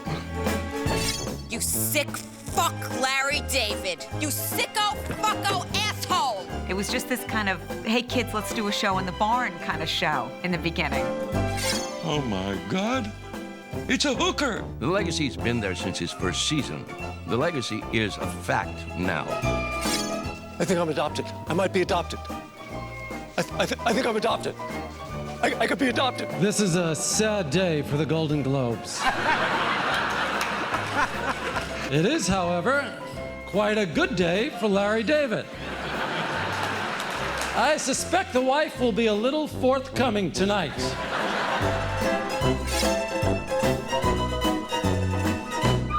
I started to think about it, and I said, okay, it'll be a documentary of me going back to do stand-up. We'll see me on stage, but what's going to happen off stage? It's going to be very boring. Nobody wants to see me walking around shopping or going to pick up my dry cleaning. What am I going to do when I'm not on stage? It just seemed really boring to me. So I thought, I have to make up something. So I made up these stories that would cover what I was doing off stage. I needed a manager, and I decided to have Jeff play the manager. He's a fat guy, and I'm comfortable with fat guys. What is it? It's going to be honest all the time? I mean, it's a little intrusive, isn't it? Most of the time, yeah. They're supposed to sit and have a conversation with this thing watching you all the time. That's the point. They're going to watch us sit and have a conversation. Forget that it's here. Piece of gum? You cannot anticipate that we would have the chemistry that we've had, but then when we started really doing it and we were filming, we're like, it feels like we've been working together for like 30 years. I have a tendency to nod to black people. What reason would you have that? I don't know. I just find that I nod to them. More so than white. I never nod to white people. I've never heard of white liberal nodding guilt. Yeah, it's a way of kind of making contact. Yeah. You know, like I'm okay. I'm not one of the bad ones. In writing this, I realized that the show was going to have to be improvised. If it was supposed to be a documentary and it's supposed to be real, that's how that came about, because I wanted it to feel like a documentary. In fact, after Cheryl's aunts watched the show, she was very upset that she wasn't invited to her wedding because she thought that we were actually married. Did you like it? Yeah. How do you feel? So, you know, I feel okay. There are a few things that didn't work. You know? Yeah, I know. You said pussy a lot. Shooting the special was extraordinary. I never knew what we're doing. You know, no one really told me ever what the show was about or what's happening in each scene. And Larry's so out of his mind. He really felt like we would just show up and shoot. And I said, well, is anybody gonna do my makeup? Or what am I gonna wear? And he said, yeah, wear whatever you want. And do you have to have somebody do your makeup? The actual outline for the special is only a page and a half with huge spaces between the sentence. Every scene was just like a sentence or two. Now for the series, an average outline for a half hour will be about 7 pages, but for the special, the outline was only a page and a half. The briefest descriptions of the scenes. Just the final signature, please, only for your incidentals. What'd you watch? Oh, okay, fine. What are you doing? Give it to me. No. HBO pays for the porn. HBO pays for porn. Shut up. Patrick, come here. No. HBO should pay for the porn. The porn? So we make this special, and I had no idea if this thing was going to be any good or not. In my mind, I'm going, what did it cost him to make this thing? Maybe if it stinks, maybe I'll just give him the money for it, because I don't want to be embarrassed. You know, I don't want this thing on the air. I can't even imagine that I did it, to tell you the truth. I'm still surprised I actually did it. So we showed it to some people, and it seemed like I was a little surprised. People kind of liked it. Then Chris Albrecht saw it, he showed it to his, and he watched it with his mother, and she really liked it. And it's obvious that his mother's making all these decisions at HBO because his mother said, this is a series, we've got to have this on the air. So he asked me if I wanted to do it, and I thought, yeah, it seemed like the elements were there. I didn't know who Larry was. I mean, I knew he was a co-creator of Seinfeld, so that's pretty impressive. And I had heard he was a germaphobe and been told not to touch him. And, you know, when I walked in, he shook my hand and was very nice and warm and wasn't the person that I was expecting. I don't feel like getting into all that right now. What? Why not? I'm very tired. You're kidding. I've been going through a rough time. Well, with my mother and all. I didn't even have a chance to say goodbye. Honey. We auditioned a lot of really good women who are very adept at improv, but no one quite got it. Larry told me, we're gonna improvise a scene. All you need to know is we have kids and I'm not eating chicken anymore. What's for dinner? Well, we're gonna have mashed potatoes and green beans and chicken marsala. It really looks good too. She was so perfect, knew exactly what to say, how to make the scene better, how to handle me, didn't yell, wasn't strident or anything, just captured the perfect tone that I wanted. Are you mad? No, I'm not mad. Makes perfect sense. Are you being sarcastic again? No. I feel like you are. No, I wasn't. Yeah, I feel like you are. No, not at all. And when she left the room, it was Larry and Jeff and myself in the room. We looked at each other and we said, yeah, that's it. We knew when she left the room, oh my God, we got her. Why would you do that, Larry? What's wrong with you? I don't think so. Oh, I think so. Wait a second. This seems very No, odd. Cheryl, No, listen. I can't believe you did that. Oh my God. Are you kidding? What happened to the cookies? You invited a sex offender over for Seder? Larry, we need to talk. It's over? Why would our marriage be over? There's something very sweet and loving and accepting about Cheryl, and I think people watch the show and they go, well, if she can love him, then there must be something lovable about him, you know? I just adore Larry in real life and in my fictitious life, and I can't fake it. I remember in camp when you used to do the Mick Round, do the Mick Rounding the bases. Yeah, right. That's Mickey's run. Yeah. I met Richard Lewis in camp when I was 13. He was an asshole. I was an asshole. Had no intention of ever seeing him again, nor he me. And then, maybe 14 years later, when I was at the Improv in New York, we bumped into each other. I had seen Richard Lewis on stage, but I never connected him to the guy I knew in camp when I was 13. He was the one who made the connection.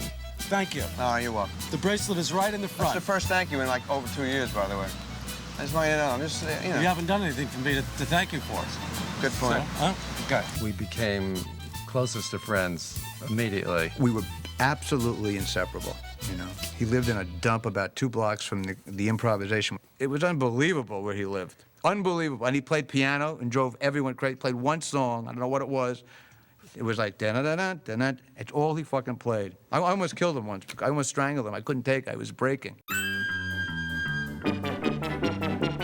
How can you steal my termination? You stole my sandwich? Is that what you did? What the hell are you talking about? You stole my outgoing message on my answering machine. What are you, crazy? I hate when people fucking steal my outgoing messages. I remember calling you. You don't even know what you're talking about. You are You so have the vain. same answering machine outgoing message, and it bugs me. That's my message. I didn't get that message. Paris. You wrote it in Paris. I had that message 7 years ago. Bullshit. 7 years You ago. know what? I wrote it 7.5 years ago. They tend to really go for it with each other and go for the jugular, too.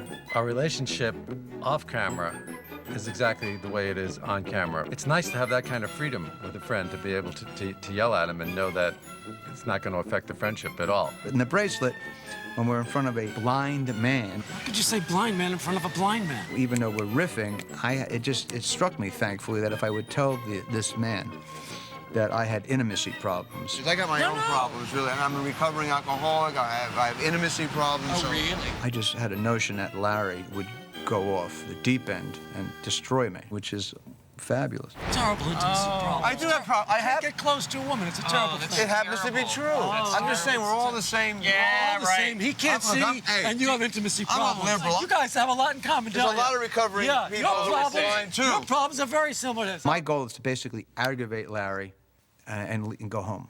I love you, Larry. I really love you. The dog bit your penis, so you're trying to fucking kill him? Is that what it is? No, that's ridiculous. You were involved, and I am gonna get to the bottom of this. I knew Larry from many years ago when we both were doing stand-up. He moved to LA, I stayed in New York, and then one day I just was home and I got a phone call. So what? What do you want? Susie, hi, it's LD. I'm doing this show and I want you to be in it. And I was like, all right, that sounds good. What's the part? Don't worry about the part. You could do it. Don't worry about it. There's nothing you have to worry about. Well, you want to send me a script? There's no script. Just do it. I was like, well, okay. My Susie? Isn't she some cook? I remember the first time where it called for her to scream at Jeff. In the first take, she was a little reluctant. And after the first take, I talked to her. I said, just go up and call him a fat fuck. I'm pissed, Jeffrey. I am pissed because my whole life is now in shambles. I was like, I can't do that. That's mean. Jeff's my good friend. I can't make fun of his weight and be mean to him. I said, believe me, he doesn't care. I know the guy. Just go ahead and do it. Your fat fuck manager over here let an asshole kid into our house, okay? You happy? And of course, she did it, and there was no looking back from that point on. Look at you, you're pathetic. And Larry, by the way, what the fuck was that about calling at 10:20 at night the other day, huh? I thought the cutoff was 10:30. The cutoff is 10 o'clock. 10 o'clock. A lot of things to do during the day. I can't, once I go to sleep, then I had to take a Xanax. I was crazy that night, okay? You have a 10 o'clock cutoff, okay. Please respect that. Please respect that. Susie Greene is completely unimpressed with Larry. You know, she's unimpressed with his accomplishments, with his money. He means nothing. To her, he's just her husband's idiot friend. Congratulations. Thank you. That's wonderful. We're so happy it's a here, beautiful aren't we, house. honey? We sure are. So come on, I'll give you the tour. You know what? That's okay. I get it. What do you mean? Well, you know, it's bedrooms, bathrooms. I get it. I see it. It's beautiful. It's great. You don't want a tour? You don't need to walk me All right, around get the house. fuck out of my house, okay, Larry? Just get the fuck out right now. Freak of fucking nature doesn't want a house tour. The show is pretend, so it's never uncomfortable watching her yell at him. It's like, oh, you messed with her, you're paying the price. People always think it's the cursing that people respond to about her. I think it's her comfort with her anger is what people are responding to. Most people don't feel comfortable being that explosive. And she, for her, it's all fine. This one would stick out like a sore fucking thumb, this Jew face over here. Oh, I'm more of a Jew face than you? Hey, fuck you, Larry, okay? I didn't get us into this predicament. I'm much more Gentile than you are. Usually you get a script, you have to think about how you're gonna make it funny. When I work with Larry, I so completely trust his comedic impulses and instincts that I never think about being funny. What? Me to you. It's not just that he comes up with funny bits and funny things. He structures it in such a way that makes it all come together as a piece. And that's what I can't figure out how he does. The writing is, it's so daunting and so hard. And when I even think about it, it makes me sick to my stomach to have to go into the office to do it, and I'll do anything not to do it. He carries a little notebook around when he goes out to dinner or wherever he goes, and something will happen, and, you know, out comes the notebook, and he makes a few jots. What a day, huh? Heaven, just heaven. I would never, ever share anything intimate with Larry. Ever. No. My relationship with Larry is pretty shallow, or else you end up on the show. Everything's heaven with him. The gum, he had a piece of gum. Oh, this is heaven. Had a taste of chocolate bar. Oh, I'm in heaven. The parking space is heaven. It's all heaven. Larry takes nothing for granted. There is no social contrivance. There is no courtesy. There is no article of daily life that doesn't sort of catch his attention with a quizzical, why? He's my dentist. Why is he calling me for dinner? What is this? What is this with the BlackBerry all the time now? Is that a prefix you think? Yoga, yogurt? Think that's related? Why? What are you talking about? What kind of guy would take somebody else's shoes? How would one go about getting this gift wrapped? Where's the bottom of the broccoli? Could somebody tell me what they did to the bottom of the broccoli? It's a cafe latte? What is that? Milk? Milk and coffee. Coffee, yeah. Milk and coffee. Who would have thought? How long have they been doing this piñata? No, but not one Spanish person has figured out that the piñata is a sick fucking game. What should I do with this thing? Well, why not just pray for the TV? Why even have somebody come in and fix the television? Why not just pray? Pray for the TV? Why do Christians take everything so personally with Christ, you know? It's like it's not only do you have to worship him, you want everybody to. It's like I like lobster. Do I go around pushing lobster on people? Religion's just hilarious, just in and of itself. I mean, just think about what people are doing. Are you Jewish? You want to check my penis? Muslims are very forgiving people.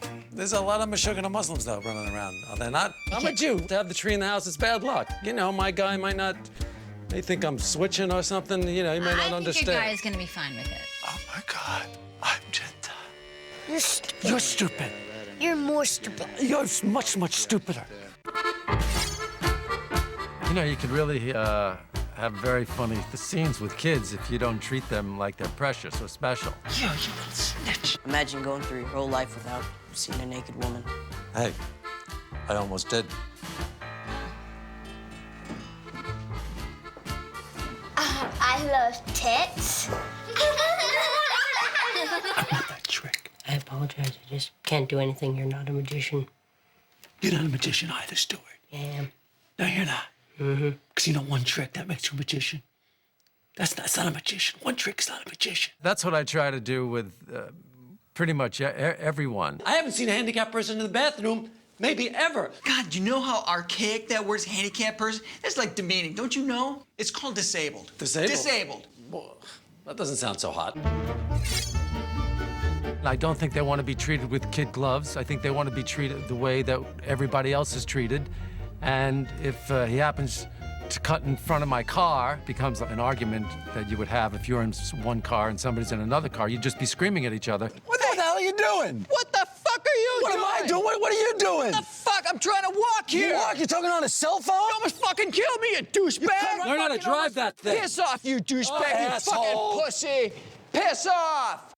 There's a lot of yelling on the show, and I think that's a reflection, really, of my roots in Brooklyn. I grew up in an apartment building, and I had an aunt and uncle and cousins next door, and we had neighbors, and everybody was yelling all the time. People were always screaming at each other, and it was just, you'd walk into somebody's house, people would be yelling. I could hear yelling from my house. People would hear yelling in their house coming from my house, and everybody was always fighting, every combination you could think of, and so I just grew up yelling, and they're still yelling. You're a cocksucker, motherfucker. You take off your fucking shoes. There, you ate the baby Jesus and his mother Mary. You were following my wife. I wasn't following her. I will body slam you so hard that you will poop your bald pants. You need a good fucking ass kicking. That's what you need. Larry! Hey!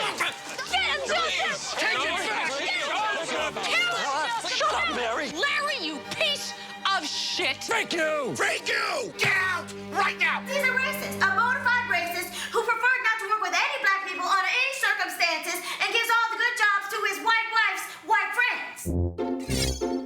It's such a delicate subject in life, and it's never touched upon and never talked about.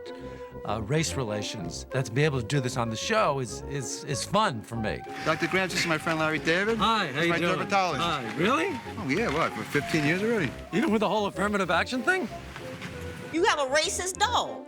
The dog hates black people. Sheriff's racist? Sheriff? That's a perfect name for a racist dog. Nice to see you. Hey, I like that little bow. See that? I did. I love that bow. I am nuts about that bow. It humbles you. You know? should see. And we've got so many cocky people in this country. They need the humility of the bow here. Swear to God. We were cool de la, man. Like cool de la? We ain't cool de la? No, we are cool de la. Know how much money you owe me? I thought we were cool de la. That's cool de la shit. Is it wrong to assume that a black man wearing a bow tie is a Muslim? Why are you asking me some bullshit like that? What the fuck, Larry? I'm not your link into the black world, okay? I guess clothing is a big theme of mine. You know, it's on us all the time. We make this choice to wear it every day. So there's something about it that's saying a lot about us. What's with the hat? I'm married. I can wear whatever I want. Look at these pants. I've seen pants bunch up. I have before, never yes. seen a bunch up like this in my life. I This have. is like a 5-inch bunch up I got here. Give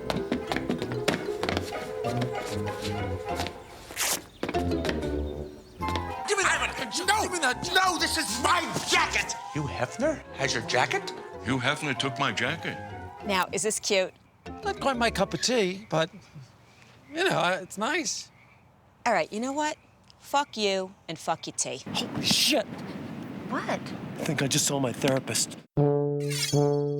Doctors, they're the gods of society. We treat them like they're gods. There's something about having interaction with the god. I'm on to you, Mr. David. I have seen Larry David in action, and that man is an animal. I got a pubic hair. You got a pubic hair in your throat. What's the problem? There is no problem. We just don't want people using that phone. I don't understand why not, though. A dog, yeah. A dog. Bit me over there.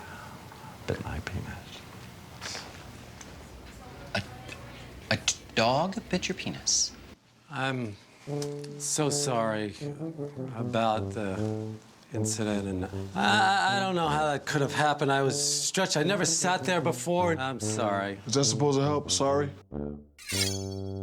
Apologize. I was telling somebody a few weeks ago that the show could have been called I'm Sorry, or just Sorry, or Sorry David. Changed my name to Sorry David. Yeah, there's a lot of apologizing. I don't mind apologizing. If you do something wrong, you should apologize. I don't think there's enough apologizing going on. People should be saying I'm sorry all the time. There's so many things in human interaction where somebody's making a mistake and they're not apologizing. I have no problem apologizing. We maybe maybe try to have an apology? I've come to tell you that I'm sorry. I am so sorry. Fuck! I'm sorry. You're eating pistachio nuts while you're apologizing to me? I can eat and apologize. I just like to call him and apologize. I don't feel comfortable with you calling my dad. David, I'm going to apologize. I'm going to be very nice, believe me. Hi, Mr. Schwimmer. This is Larry David. I just want to say, you fucking asshole! Larry David, apologize. Well, I think that's very... Why, is that unusual? It's unusual, yes. Highly It is? unusual, yes. I feel like I apologize to somebody every day. My mother would always say to me, "You go ahead, Larry. You apologize. You be the man." So I've grown up with apologizing, whether I'm right or wrong.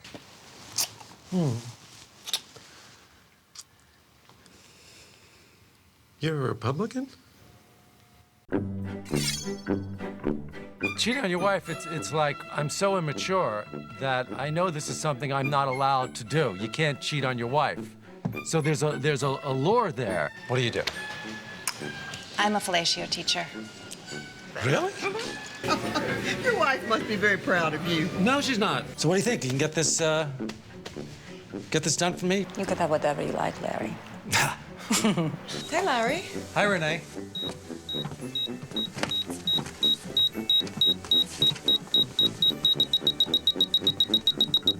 Behaving like an adult is an act for me. It's a role. And I think that's the show allows me, I think, to not have to be an adult. Well, what do you do? I'm a writer. Oh, that's cool. Sounds good. Yeah. Yeah. Sometimes, though, it's not such a great job. The writing Larry is a little moody, very quiet. Finally, the mood will break, and I can tell that he's gotten it together and figured it all out. What do people have against whistlers? Can you answer me this question?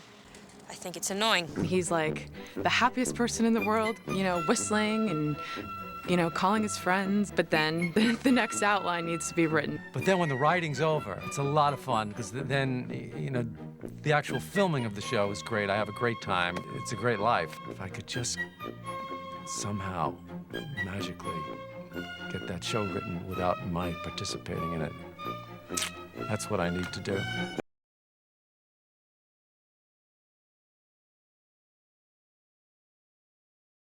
We don't like to see people too happy. And we want them, if they are very happy, to keep it private and not subject the rest of the miserable world to it, like myself. We don't want to see it. Hence, curb it.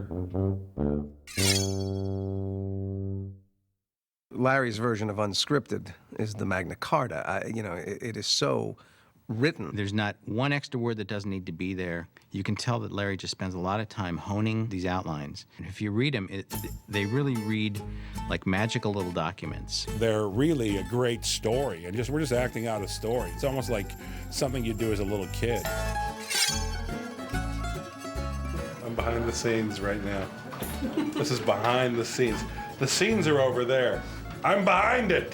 There's a whole area, and it's behind it here. At our production meeting, spent a lot of time kind of just digging information out of Larry, as well as like the director. What do you think we want to do here? What's this going to be? What do we need to do with that? Do you need these candlesticks?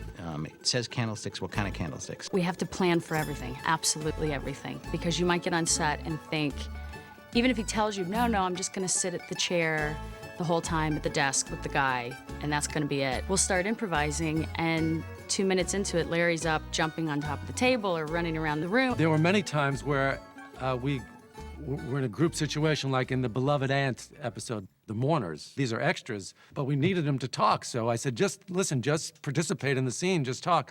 And these extras were fantastic. We must go on. Must go on. Can't go on.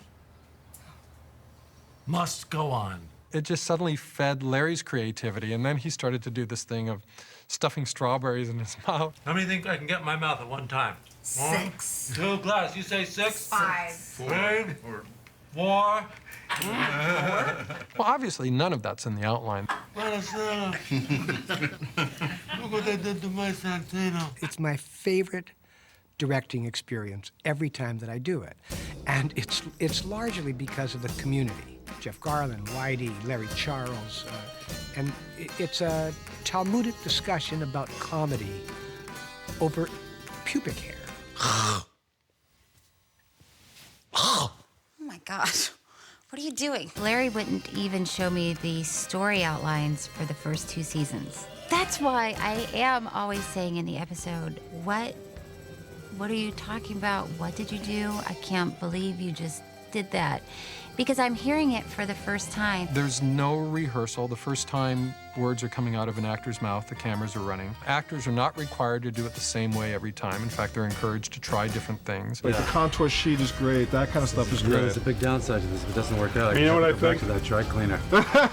Right, that's very funny. Yeah, that's the end of that dry cleaner. I finally found a good dry cleaner, Yeah. and now I'm gonna blow it. Yeah. We're sort of writing it as we're shooting it, in a sense, and what comes out of that is like certain threads start to emerge. And it's like, that's a good thread. Let's focus on that a little bit. And we let the scene sort of take shape until the scene starts to have a kind of a structure to it organically. Oh, this will be perfect. That's too big. Unless I wanted to get the scrotum in. Unless you wanted to get the scrotum. There is a lot of laughing. I mean, sometimes there's just no way around it. I mean, we laugh so hard, and our poor cameraman.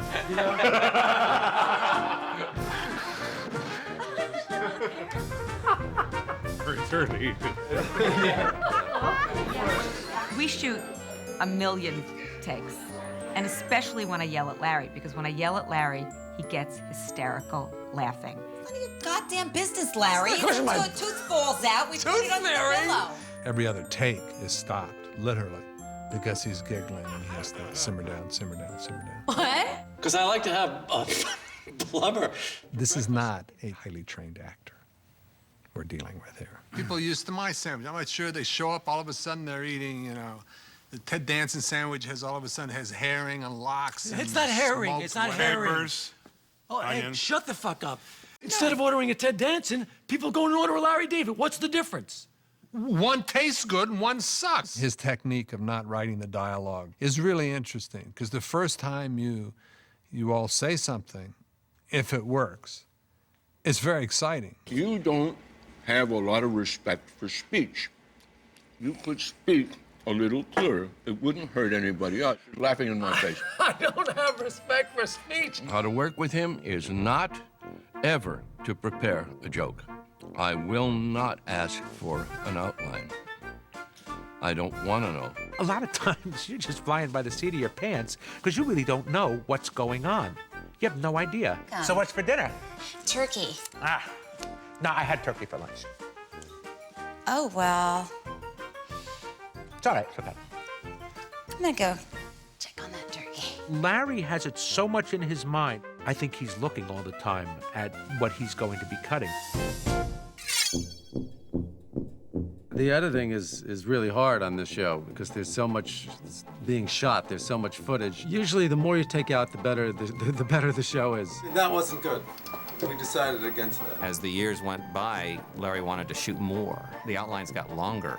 This year we had 2 episodes over 50 minutes that were meant to be 30. So then you're faced with like, well, you can't just snip scenes to get to time. How do you get it to 30? What should we take out? Should we take out this bit or should we take out that bit? Something has to go. Eeny, meeny, miny, moe, catch a tiger by the toe. There were times when Larry and I would be going back and forth on something, and we'd be watching it over and over again. And there were a couple times that, you know, the janitor would come in, it would be late at night, whatever, you know, 9 o'clock, to take out the trash, and then something would play on the monitor, and we'd hear the janitor in the back of the room laughing. And Larry would turn around and say, oh, he liked it. All right, that can stay. Bingo! Bingo! Bingo! To him, the bottom line is whether or not people are going to laugh. Once you get rid of anything, we watch it again and we ask ourselves if we miss it, and usually the answer is no. I have tried to encourage him to put some of those longer pieces onto the DVDs at least, which he's, like, if you didn't see it the first time, you weren't meant to see it, and therefore I don't want you to ever see it. I'd rather burn it than have people see it. I'll try and do better. I will. TV! TV! TV! That's what you like to do! Read a fucking book! One thing that Larry's good at is remembering where all the bodies are buried. We'll look at a scene that we haven't looked at for a month, and he'll say, show me take 2 again. That's where the golf club came out faster. And I'll go, well, how do you remember that? Is this his 5-wood? So he really is on my wavelength, but he can't operate computers. Otherwise, I wouldn't have a job. You have anything to read? Just sit here. How come you didn't bring a book or a magazine? I don't need one. I like just sitting. Who could sit on a plane for 5 hours like that? It's crazy. The funniest moments between Larry and I have nothing to do with anything, and those are the ones that generally end up on the cutting room floor. You gotta cut the fat. I gotta cut the fat. I think my favorite scene is the driveway scene in The Doll. You know, and they drive up and you hear them in the car. They're just like, oh, shit. Where's the fucking head? I don't know. The kid is home, hysterical, because her doll, Judy, has been decapitated. Stop scratching your balls and tell me where it is. The scene that always stands out for me is a scene from the terrorist episode, because it really wasn't in the outline. I'm going to Vegas. Okay. Y'all are out your mind. I'm sitting here trying to help people. They talking about a damn benefit. The scene was supposed to end right there, but for some reason, nobody yelled cut. And so I turned to Cheryl and I said, maybe it'd be okay if I left. If you feel good about one of us dying and the other one surviving, and you can live with that for the rest of your life, then you should go golf this weekend. I think that my favorite scene, I think it probably was the first one. The first one, when I come to the house and see that he's an ass man. You know what? You have an ass man. Larry, you are an ass man. I am not an ass man. You are an ass man. What the fetish? Hey, I don't have any ass fetish, okay? Let me get that straight. You do. Obsessed with asses? I'm not obsessed with asses. Larry, okay, assy. And what is that shit all over you? What you been doing? Scrounging around looking for asses? All under bleachers and say, oh, where's the ass? I was unconscious. I was being shipped out. This man, while his father was on the table, Larry saw a bowl of mince.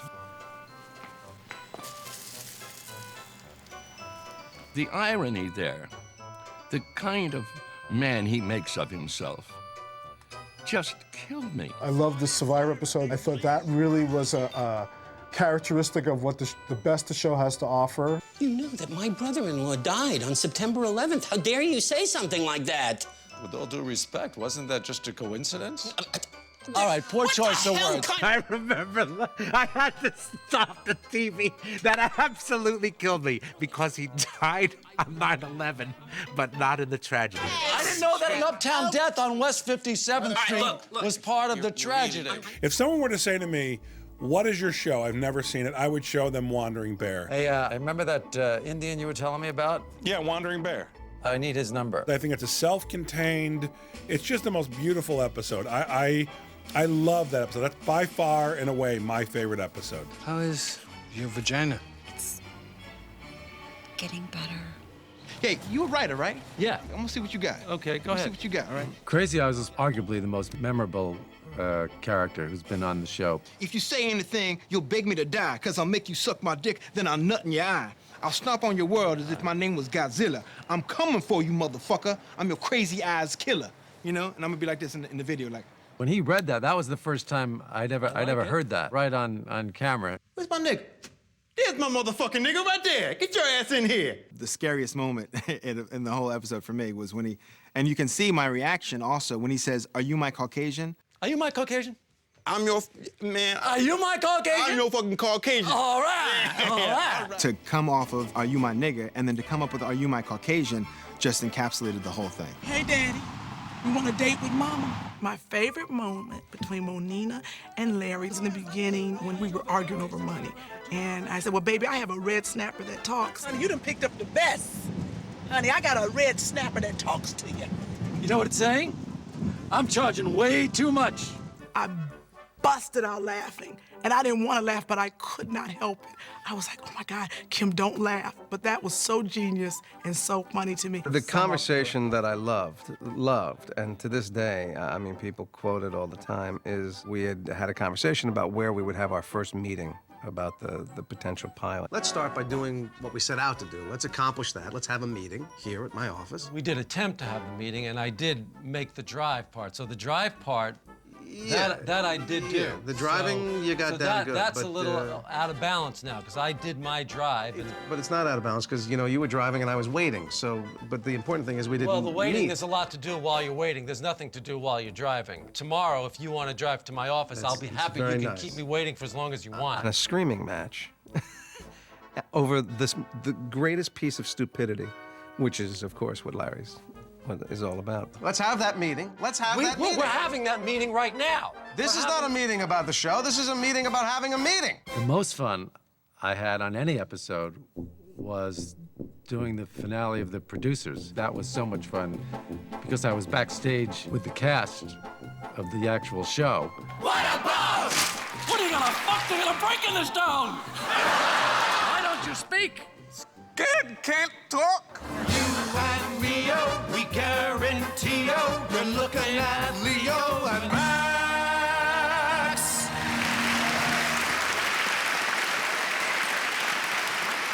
Well, I'll tell you who was fantastic. I was thinking about this the other day. Ben Stiller was amazing. He's also fearless, not afraid to look bad. You're such a baby. You're a grown man baby. Are you saying I'm a man-child? I'm saying you're a little baby. And you know what? Little baby wants to ride. We'll give little baby a ride. You know what? Okay? Little baby wants to walk. No, little baby. Little baby's gonna walk. No, you know what? I should have brought my little baby seat for my. Little baby's gonna walk. Mr. David, where to now?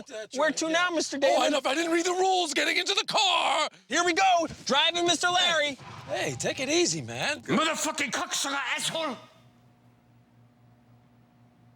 I'm starting to think that that's involuntary. Paul Sands played the Tourette chef. That was a very popular show. He came in and auditioned, and it's the kind of situation where somebody comes in, they nail it right away, you know it. We were talking about cooking and what I like or what I don't like, you know, and things like that. And then I said, you know, goodbye, asshole motherfucker, you know, and I left. Fuckhead, shit-faced, cocksucker, asshole, son of a bitch! Scum-sucking, motherfucking whore! Cock! Cock! Chisholm! Grandma! Cock! You goddamn motherfucking bitch! Fuck you, you car wash cunt! When we were shooting it, the very final shot, when everybody is up and screaming and swearing and Larry has his arms crossed and he's looking very satisfied and the camera pushes in on him, I really kind of got a chill down my spine thinking this is gonna be like a classic TV moment. This is like Lucy stuffing the chocolates in her mouth, or, you know, I just really felt that people are gonna remember this scene from this episode. It just really felt like we were onto something special. I'd like to thank my parents, who always taught me that when you have the opportunity to annoy someone, you should do so. Little did they know that one day I'd be doing it on such a massive scale. Thank you. I was in an airport and this guy sets down his suitcases and runs up to me. He's like, Cheryl! Hugs me, picks me up, and spins me around. And I had no idea who he was. It's moments like that you realize, oh, wow, this show has an impact on people that are actually watching it. Oh, my God. Look, you do 6 years of Spin City, and you still walk down the streets of New York, and people say, hey, Cousin Andy. People just want me to curse at them all the time. I'm kind of used to it now. Curse me out. Yell at me. I kind of do that for a TV show. So you automatically think the black man is the valet? No, I don't automatically. Yes, you did. I saw it. People come up to me on the street, they are very pleased and very specific, their favorite episodes, and thank you. The number one thing that I get told, please keep doing more. HBO got a little nervous for the first time after they saw the show where I take the Christ nail off my father-in-law and nail up the mezuzah with it. Is that my nail? And of course, nothing happened. I didn't see any mail at all, because I think at this point people are watching the show. That's what they're watching it for. I have total freedom pretty much to do whatever I want on the show. I can't ask for a better situation. Pretty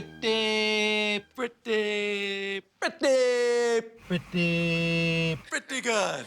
The show took off because I think the cast really felt they were involved in something really good, whether they admit it or not. Larry will never admit to any of that stuff, but unconsciously he had to feel good about it. What do you think, Larry? He doesn't seem to care about the accolades as much as that the show is the way he wants it. And I think that's great. He's a true artist. Is that art? I mean, if I could do it, is that art? Mm-hmm. Larry has definitely made an impact on the sitcom. He did with Seinfeld, and I think he did again with Curb Your Enthusiasm. It almost rendered everything that came before it irrelevant. You know, you couldn't make a silent movie anymore after sound was in. I think that Larry has taken reality to another level. I was making a nice living doing traditional half-hour sitcoms, and you know, you can't find him anymore.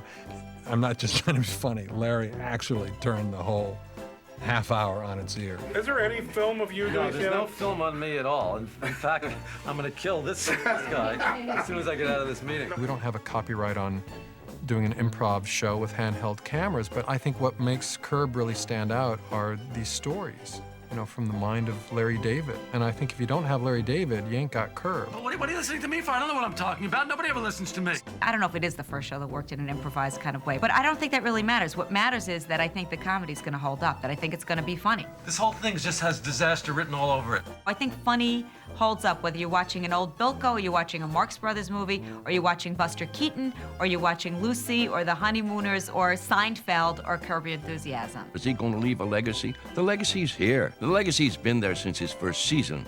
The legacy is a fact now. My name is Todd, and I'm an incest survivor.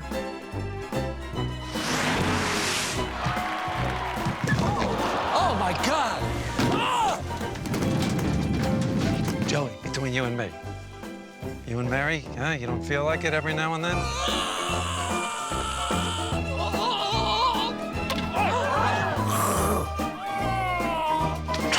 Give this to me. I saw your son at the pool. Yeah. Kid's got some penis on him. It's pretty good. Fuck you. Fuck you. This is a fucking nightmare. And you know why? You know why this is a nightmare? What? You, my friend. Oh! Oh! Shit! That's good shit. I want to be able to say fuck. Was machst du?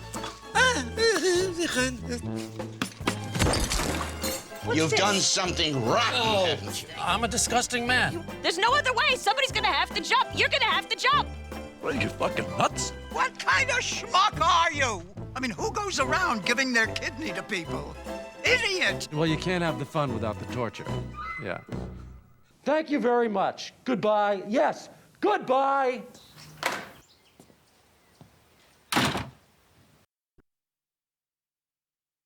When you put together the special that became Curb Your Enthusiasm, what were you hoping to achieve with that special?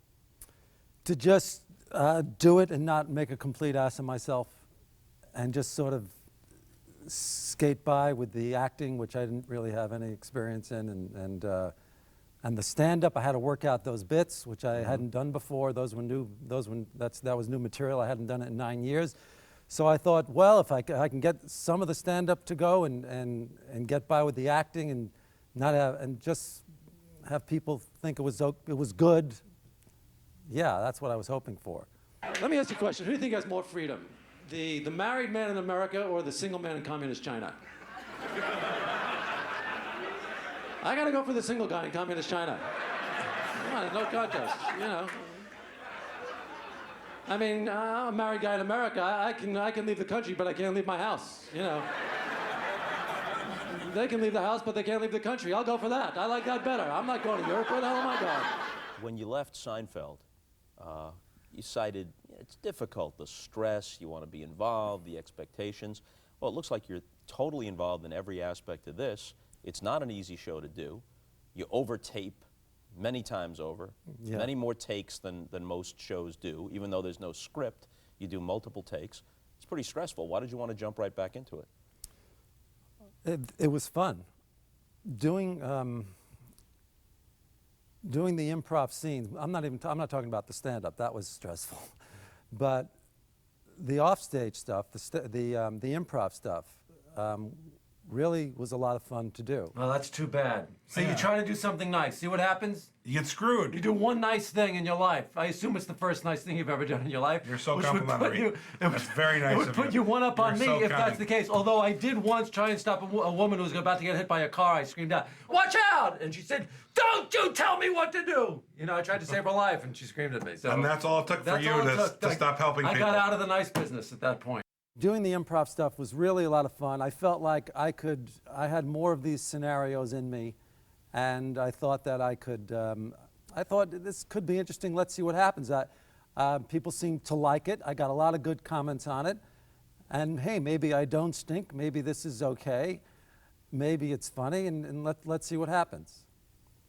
Much is made over the fact that there's no script, but there is a very meticulous outline for each episode. Tell us how it works. It is very detailed, and I know what's going on in every scene, but there's no dialogue. It's just a story. There are quotes within the outline, and sometimes I'll tell the script supervisor, just make sure I say this. There are certain things I do want to say.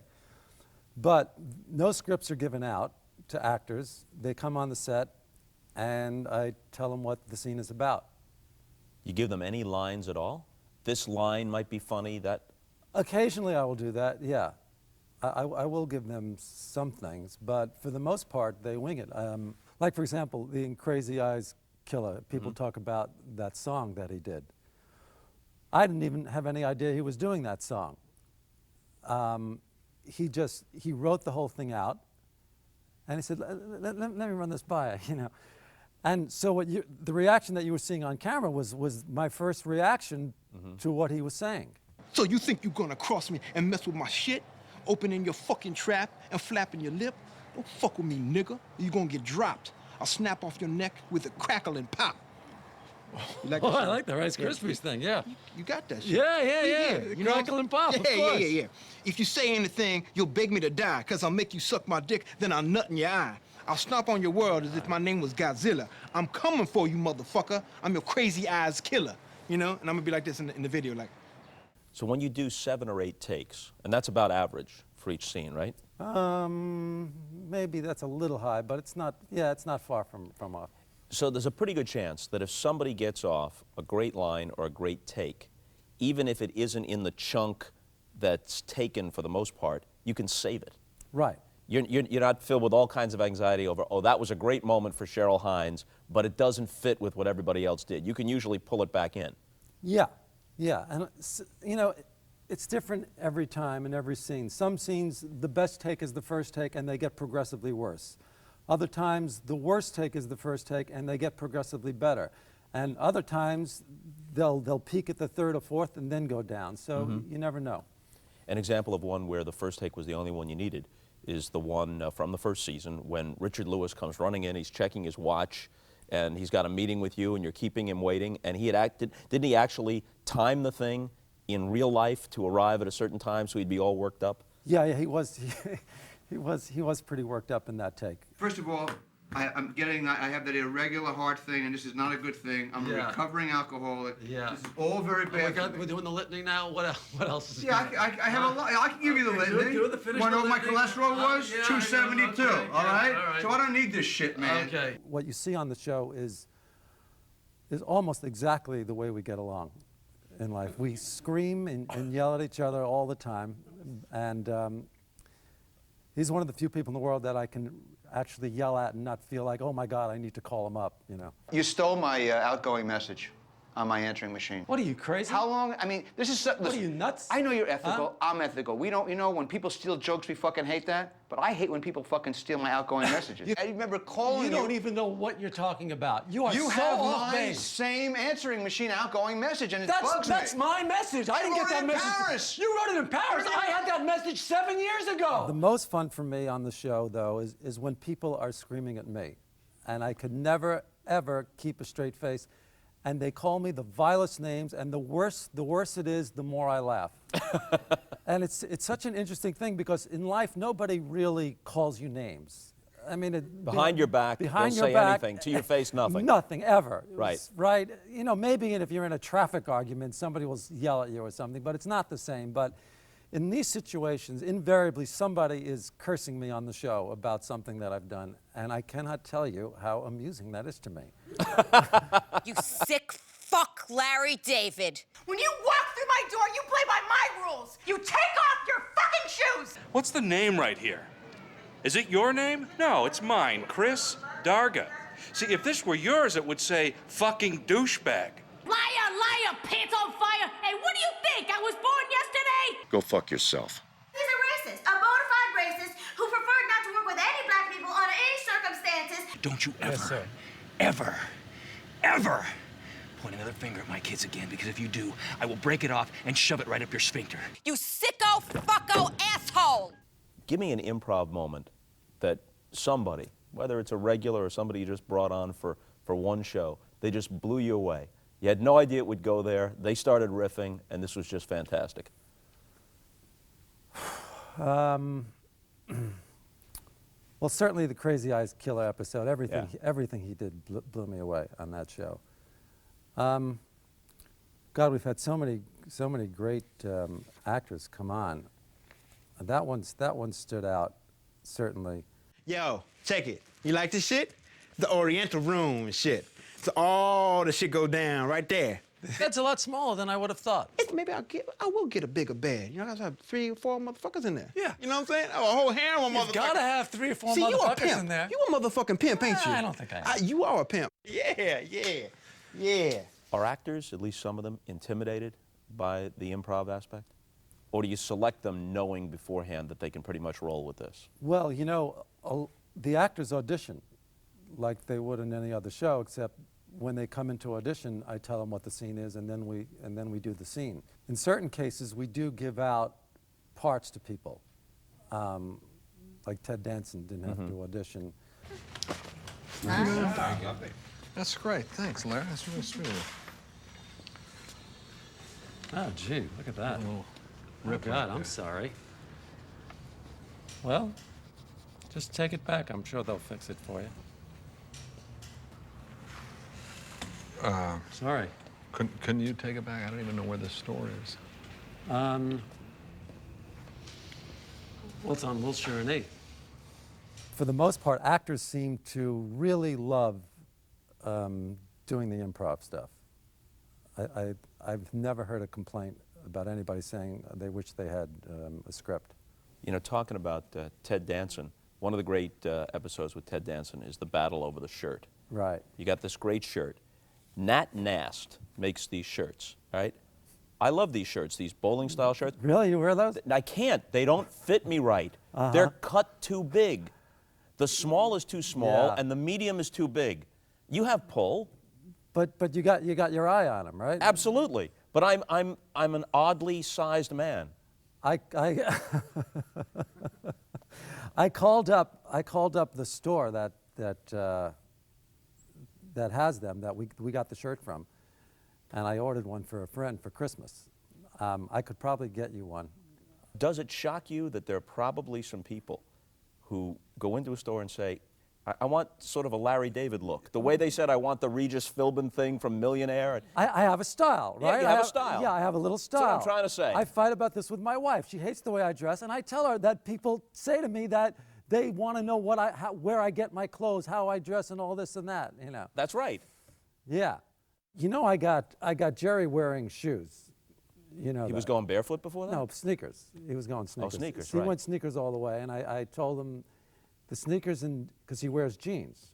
I said, you can't go sneakers and jeans. They don't work. In the 80s, though, that was accepted. I said, just from my eye, right? What I see, sneakers and jeans do not work. Shoes and jeans work. A kind of like a desert boot kind of thing would work with the jean. Mm-hmm. You never see him with sneakers and jeans anymore. Thank you very much. I'm sorry to bother you with this. I got a little thing on my back, and I was hoping you could save me a visit to a dermatologist. I'm sorry, I'm running a little late. Well, it'll only take a second, take a quick look at it. I'm sure it's nothing, and you could just tell me if it's You nothing. can make an appointment and just come on down to the office. I'll be happy to look at it there. I mean, it would just take a second, really. I mean, just say something or nothing, it's like looking at your watch, really. What do you do for a living? I'm a writer.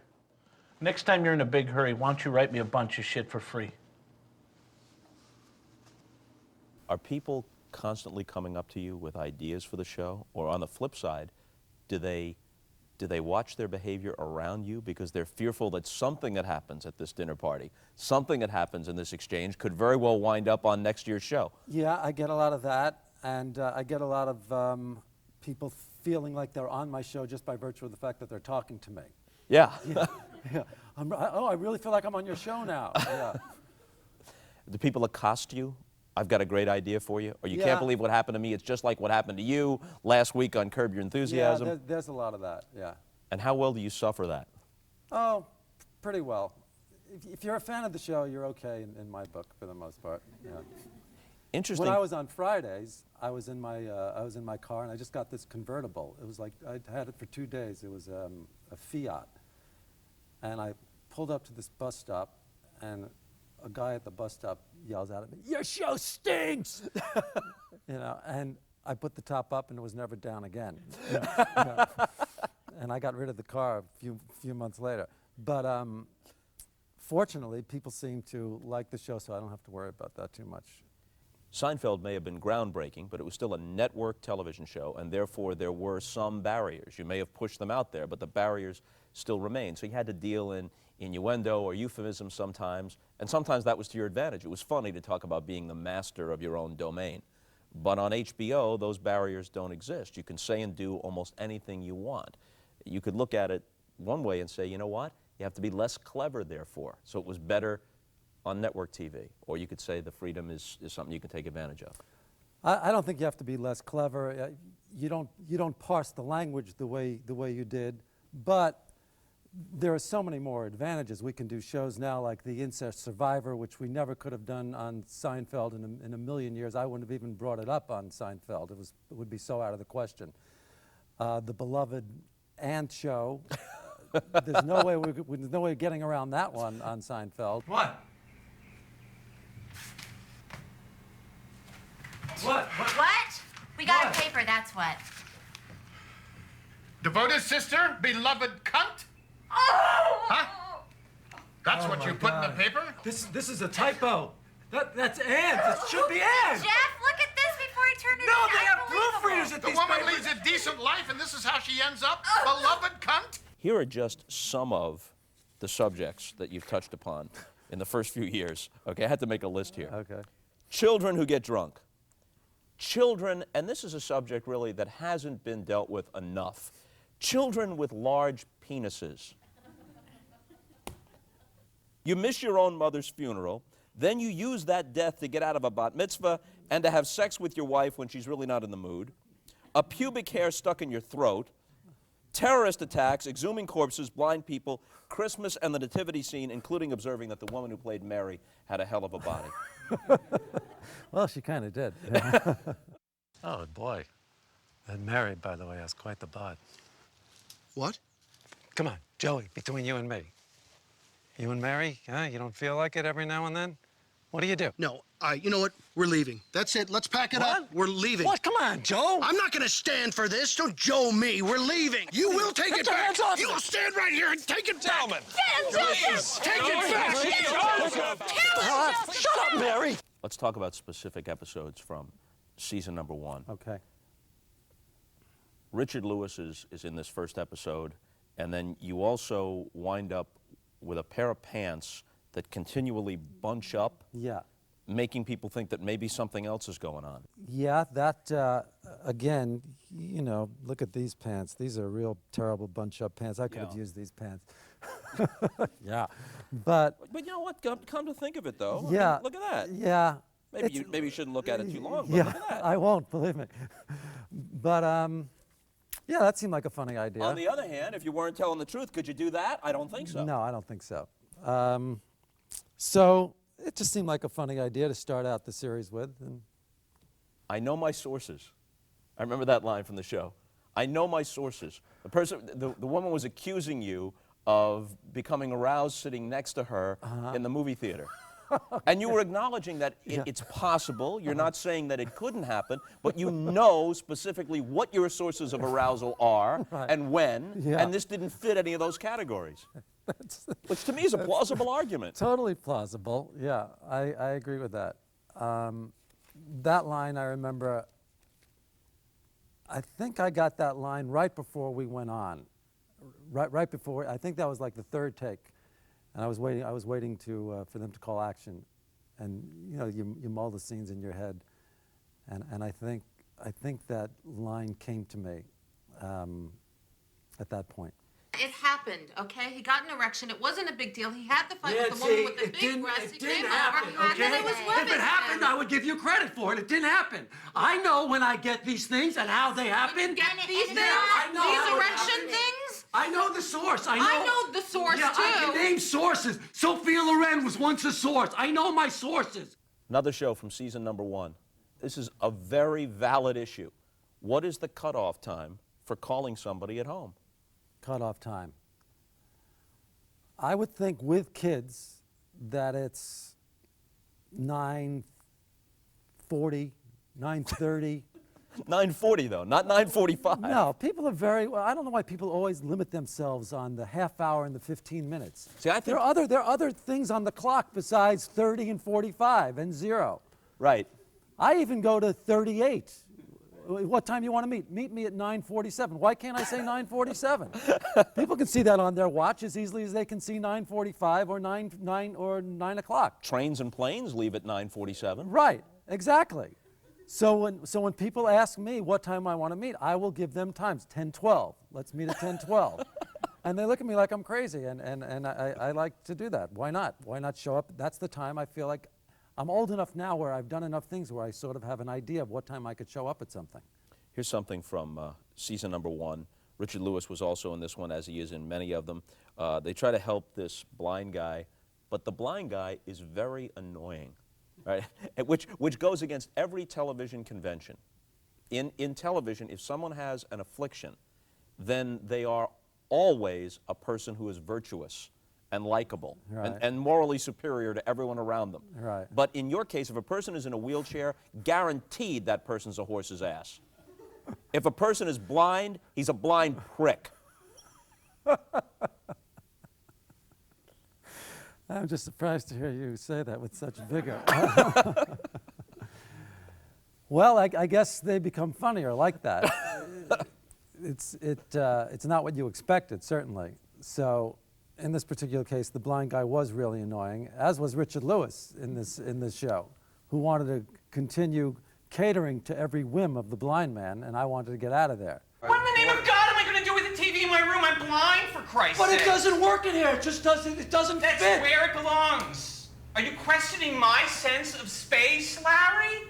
I'm not questioning your sense of space, but... Thank you. Bring in the goddamn TV and be done with it. Hey, this is not a marriage. Can we just do this? Thank you, Richard. You know, 'cause I have a lot of things Thank going on you. in my Just life bring too, it by in. the way. You Just know, bring it in. It's so, you know, I have things. Richard! I'm sorry.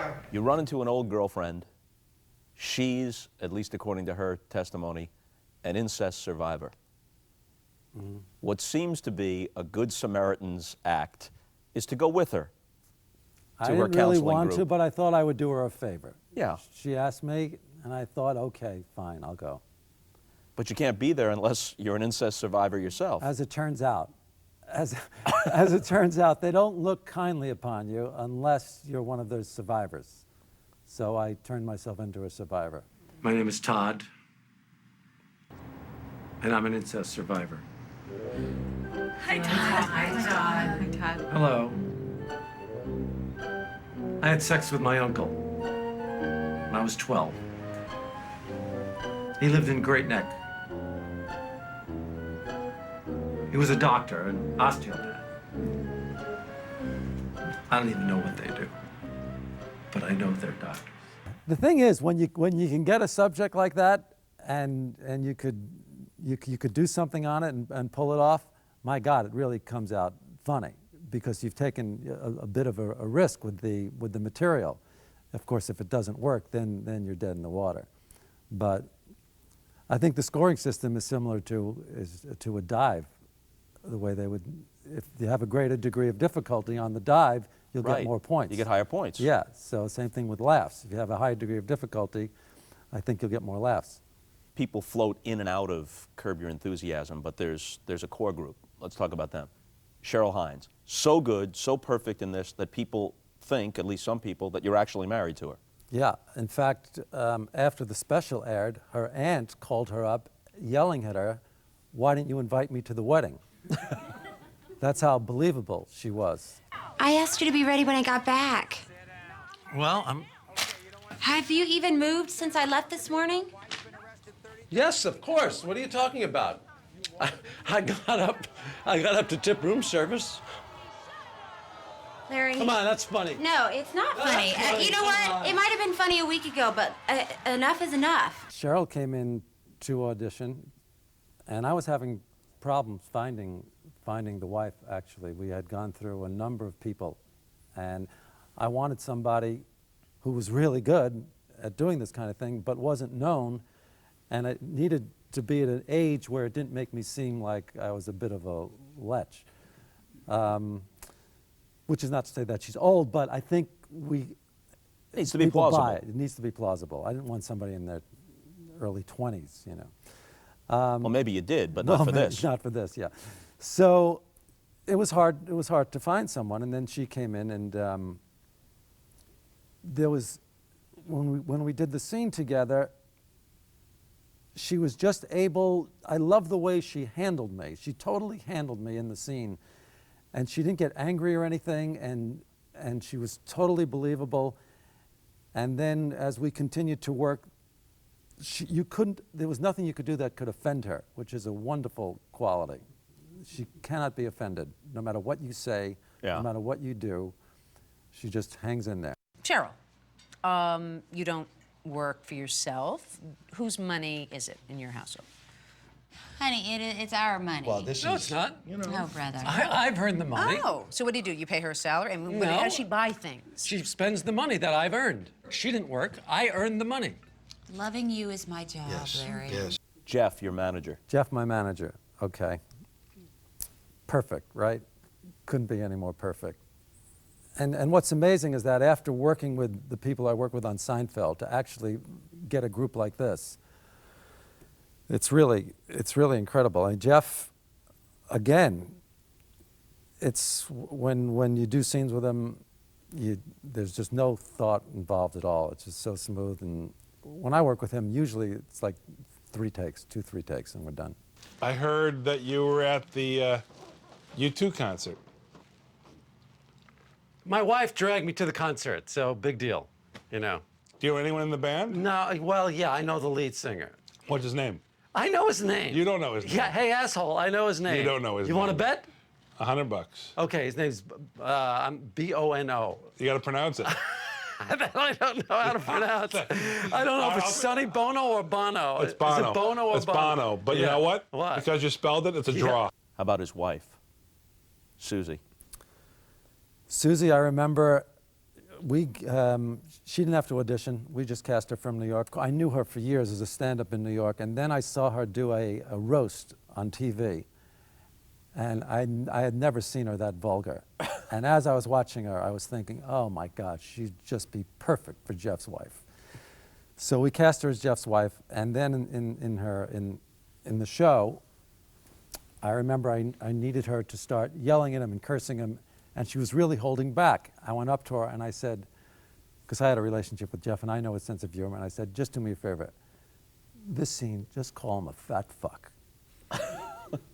And she said, really? I said, yeah. She said, a fat fuck. I said, don't worry about a thing. Just let him have it. Fat fuck. And she did, and of course she hasn't stopped saying it since. You weren't even thinking. You know why? Because you're a fat fucking asshole. That's what you are. This is not my problem. This is your problem. Do you understand that? I'm pissed, Jeffrey. I am pissed because my whole life is now in shambles. I've had it with you. I've just had it with you. He's taking. Hello? Oh, this is great. This is all we need, Mr. Wake Me Up in the Middle of the Night. What the fuck are you doing here? When did you first hear that Fellini-esque sort of carnival music that begins and ends each episode, and how'd you decide to use it? I heard it on a bank commercial about 6 years ago. And I said to my assistant at the time, I came into the office the next day, I said, I heard this commercial last night, See if you could track it down. I told her the name of the bank. And she eventually tracked it down. The commercial was off the air within days. I never saw it again. But I had the name of this music. It's by this Italian composer named Luigi Michelini, or Michelini.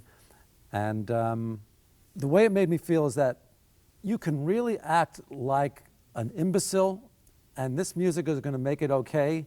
You can act, something terrible could happen, something really dark and bleak, and put this music on, and everything is just going to be fine. And the audience is not going to take it seriously, no matter what happens. If you play that music, they won't take it seriously. Hey, what's your problem? Oh, what is your problem? Cheryl, don't move. I've got it under control. I need club soda and salt. Hey, you, turn around. Look at her, right there.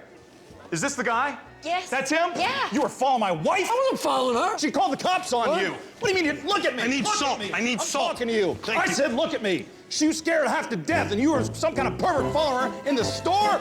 I'll take you outside. Well, look at me. I will kick your ass right now. Oh. As we sit here, or as you're driving back home after we do this, are ideas running through your head? No, regrets are running through my head. Yeah. I've never done any interview in my life where I haven't regretted it, where I haven't thought about 30 things that I'm going to call up the producer and say, don't put that in. I don't want to say that. That's going to make a lot of people mad. I don't like this. I don't like that. That's all I'll think about. What I should have said and what I did say. You know, it's interesting because a few times you started to say something and then you pull back and say, oh, that's a good story, but it might hurt so-and-so's feelings. Yeah. And whereas the Larry David on Curb Your Enthusiasm either doesn't seem to care or it only occurs to him after the fact that he's hurt someone's feelings. Let me tell you something. I love that Larry David. Yeah. It's this Larry David that I have a huge problem with. But that Larry David, like people say to me, what's the difference between you and the guy on television? And I go, well, he is so much more me than the one you're talking to. That's really Larry David. This is a phony. This guy you're talking to isn't real in any way, shape, or form. Oh my God. Hi. It's a friend of mine, Gil Thielander. I had dinner at his house yesterday. You like that?